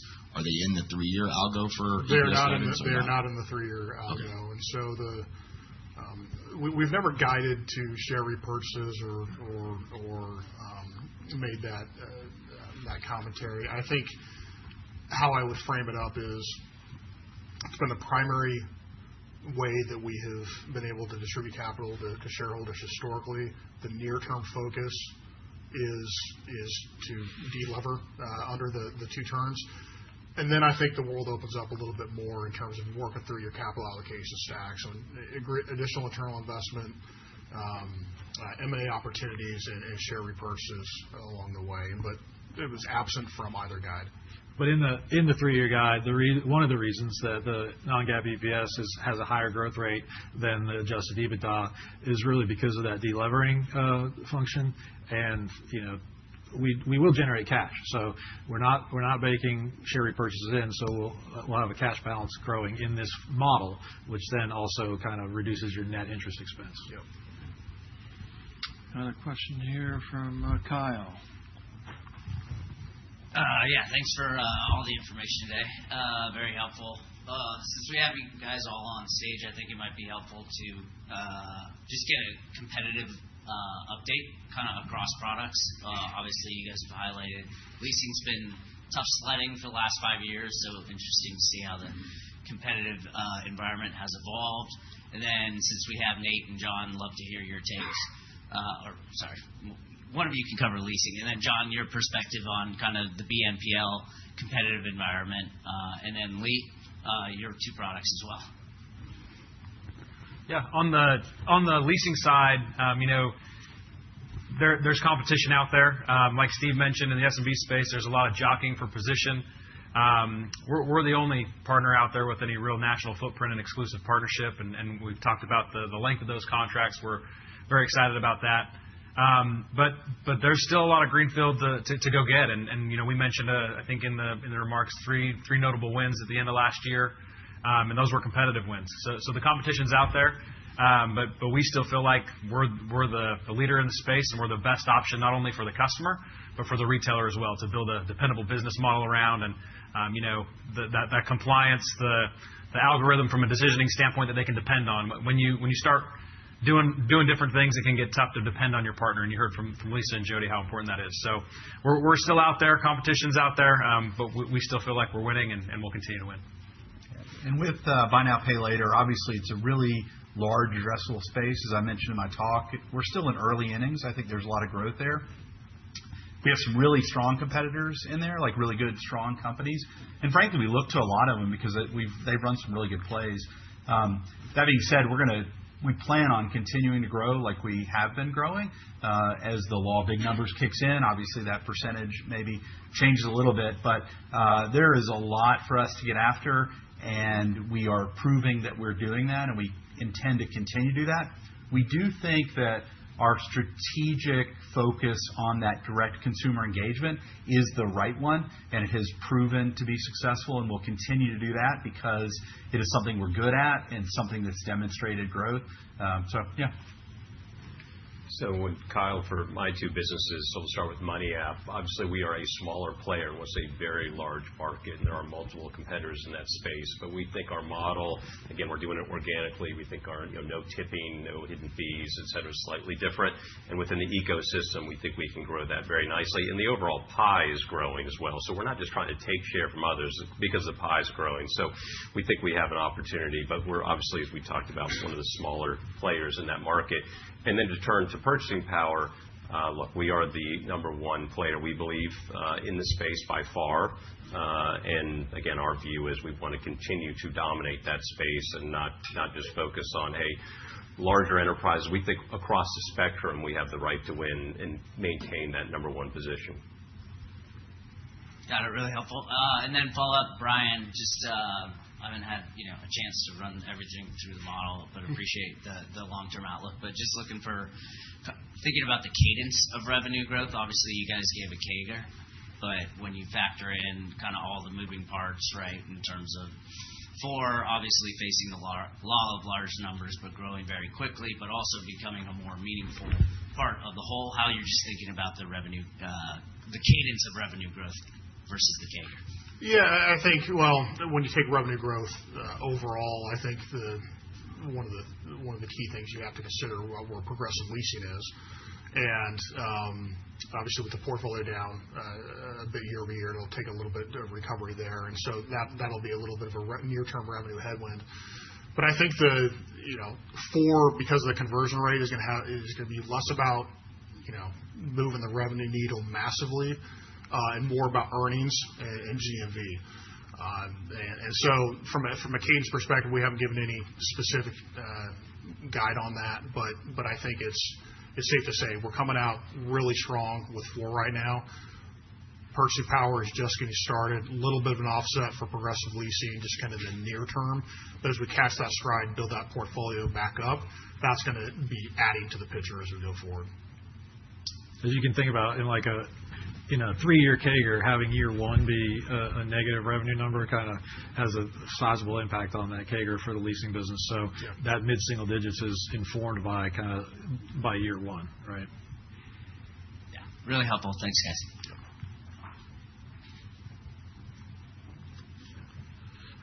Huang? Huang Nguyen from TD Cowen. So maybe if you can give some updates maybe on the tax refund seasons. Obviously, we are probably 3 or 4 weeks in. I mean, anything that you are seeing that may be different from what you provided maybe during earnings call? Yeah, I mean, I guess I would start with we're not really updating anything past 12/31 because we're in the middle of the quarter. But I would say our observations are what you guys are kind of writing, right?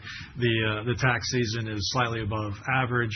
It's about 10-ish%, whereas there was reports of 30% or more as an expectation. I think that when you peel the layers back, that's less addressable for our customer because of some of the refunds being impacted by things that aren't necessarily available to our customer. So it's slightly bigger than average. We were predicting slightly delayed, and that really hasn't come through. The last week, 2 weeks ago, the week that included February 24th was like the biggest ACH drop, and that was the same week as the previous year. So we thought maybe that last week with the March 2nd date would have been the bigger one. It was big, but it wasn't as big as the February 24th one. So about the same, slightly bigger. Got it. And maybe a follow-up for John on the FOR business. So how do you think about maybe the impact of state regulations given you guys serve the more low-end consumers? And can you talk about, I guess, the mix of ancillary revenue at FOR, everything that's maybe outside of subscription revenue and, how, they may or may not be impacted by regulations, I guess, namely the recent proposal from New York. Thank you. So regulatory is obviously something we care a lot about. One thing that I love, and part of the reason that I was excited to join PROG Holdings is, as mentioned earlier, PROG Holdings has always been the gold standard when it comes to regulatory and compliance. That is no different at FOR. We will maintain that through all holdings companies, and I'm very proud of that. So that being said, when New York or any other regulator comes out with a proposal, we want to be involved in that conversation, obviously. We have a point of view. We also know that we come in from a position where we already have a very strong compliance function that comes from PROG Holdings. And so while we want to be part of that conversation, nothing concerns us significantly. Impact on revenue, obviously the proposals are out there. A lot of work that needs to be done still has to happen to know if there is anything. There's nothing immediately that scares us in that. We have a very healthy mix of diversified revenue, which is really valuable, and it makes us a little bit stronger when it comes to anything that might affect us. So I don't see any major problems. Once again, we want to be part of that conversation as much as we can, and we're working to do that. But yeah. Thanks, Wong. Vincent?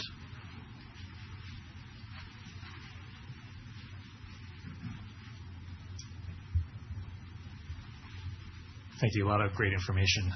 First thing I just wanted to clarify in that slide 97. So a lot of useful information there. Just to clarify, since I think I might have gotten some of the numbers wrong, but for the 2025, if you could maybe help us what the pro forma purchasing power was, or alternatively with that 2026 to 2028, should we be taking the 2026 guidance and growing it based off of that CAGR, or if you could provide any help on that, because I know purchasing power is pro forma for that. Yeah, so purchasing power is included in 25, and there hasn't been any disclosures on actual purchasing power 25 results yet. The 8K will be coming out, I think, in the next 10 days or so. you can take the revenue guide that we provided for purchasing power and say that, kind of we've said low double digits, so that can kind of get you into what the revenue was for 25 to build it into. And we've said kind of, I think we've said since in some form since December when we announced the transaction, that they were kind of in the mid-single digit adjusted EBITDA range margin. And so I think that can be helpful directionally. But it is important to have those CAGRs be off of that pro forma base, not the actual reported results. Okay, great. Very helpful. And follow-up question, actually, maybe to all the businesses, if you can talk about the investments that you'd like to make going forward. I think the discussion about EBITDA margins expanding has been great. But I know there's a lot of growth to be had. It sounds like with all these businesses is very great. So if you could talk about that, and maybe from the high level, how are you thinking between the GMV growth and the CAGR of 20 to 25%? That's great acceleration versus the EBITDA margins, which are also doing well. Like, how do you toggle between the two? Thank you. You want to start, John? Yeah. If you look at those strategic priorities that I laid out, the theme there is investing in areas where we can deepen the engagement that we already have. We're really happy with the engagement. We have great story to tell when it comes to our subscribers and the percentage of GMV. However, we think there are way more opportunities to continue to personalize, continue to make the retailers relevant, promote retailers that are really important to our consumer, and make it a higher engagement app. So we'll definitely see investments there. We will see investments in features that our customers are demanding. We obviously are a little bit earlier than some of the bigger players of buy now, pay later space. So we have features within our product that we want to continue to implement.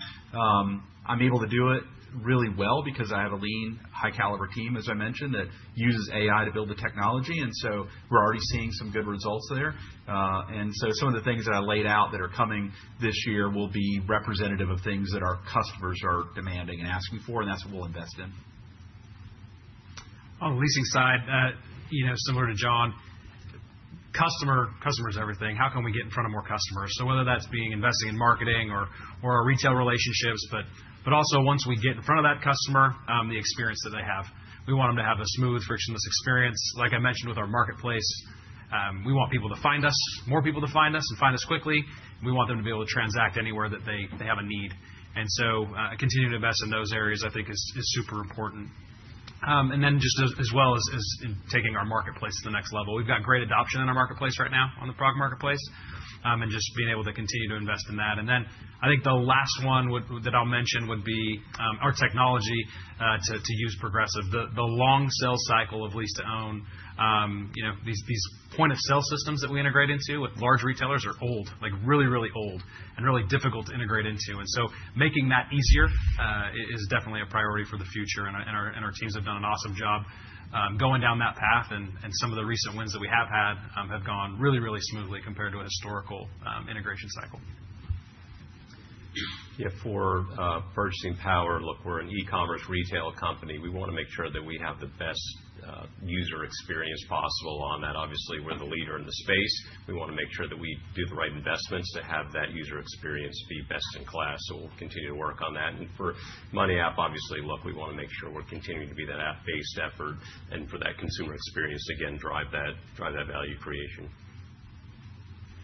At the top level, I mean, as Brian says so frequently, we're very fortunate in that we're going to generate cash, right? And so we don't have to have fistfights about this product's going to get capital and this product's not because there's a better a return on capital profile. We're fortunate in that regard to have that box of capital allocation checked, organic investment. Now we do have to balance. We have this thing called we have pesky profit, right? We used to joke we were burdened by profit, and so we still have to balance our margin expansion and deliver that. We're doing a needle threading exercise on 4 and looking for that efficient frontier of how fast can we grow it while still proving that we're on a path to that really healthy adjusted EBITDA margin that some of the pure play peers have demonstrated. And I think the team has done an awesome job of threading that needle. We're growing fast while still showing margin expansion. And So you guys have heard of LFG, right? It stands for, let's effing go. Well, it actually stands for Let For Grow. So that's what we do. We have a neon sign in the office in Miami and in Aventura that says LFG, and so we're trying to grow for as fast as possible, but not at any cost. We're not gonna try and get to $4 billion of GMV by taking EBITDA negative for 3 years. That's just not our philosophy. It's not our DNA. So we're going to grow it. We're going to grow it quickly, and we're going to show that we have that path to healthy EBITDA margins. My team challenged me to weave in LFG in my talk. I just did. I did not have on my bingo card that you would be the one to drop LFG. But thank you. Yeah. All right. I think we have time for one more question, maybe from Hal. Right behind you. Thank you.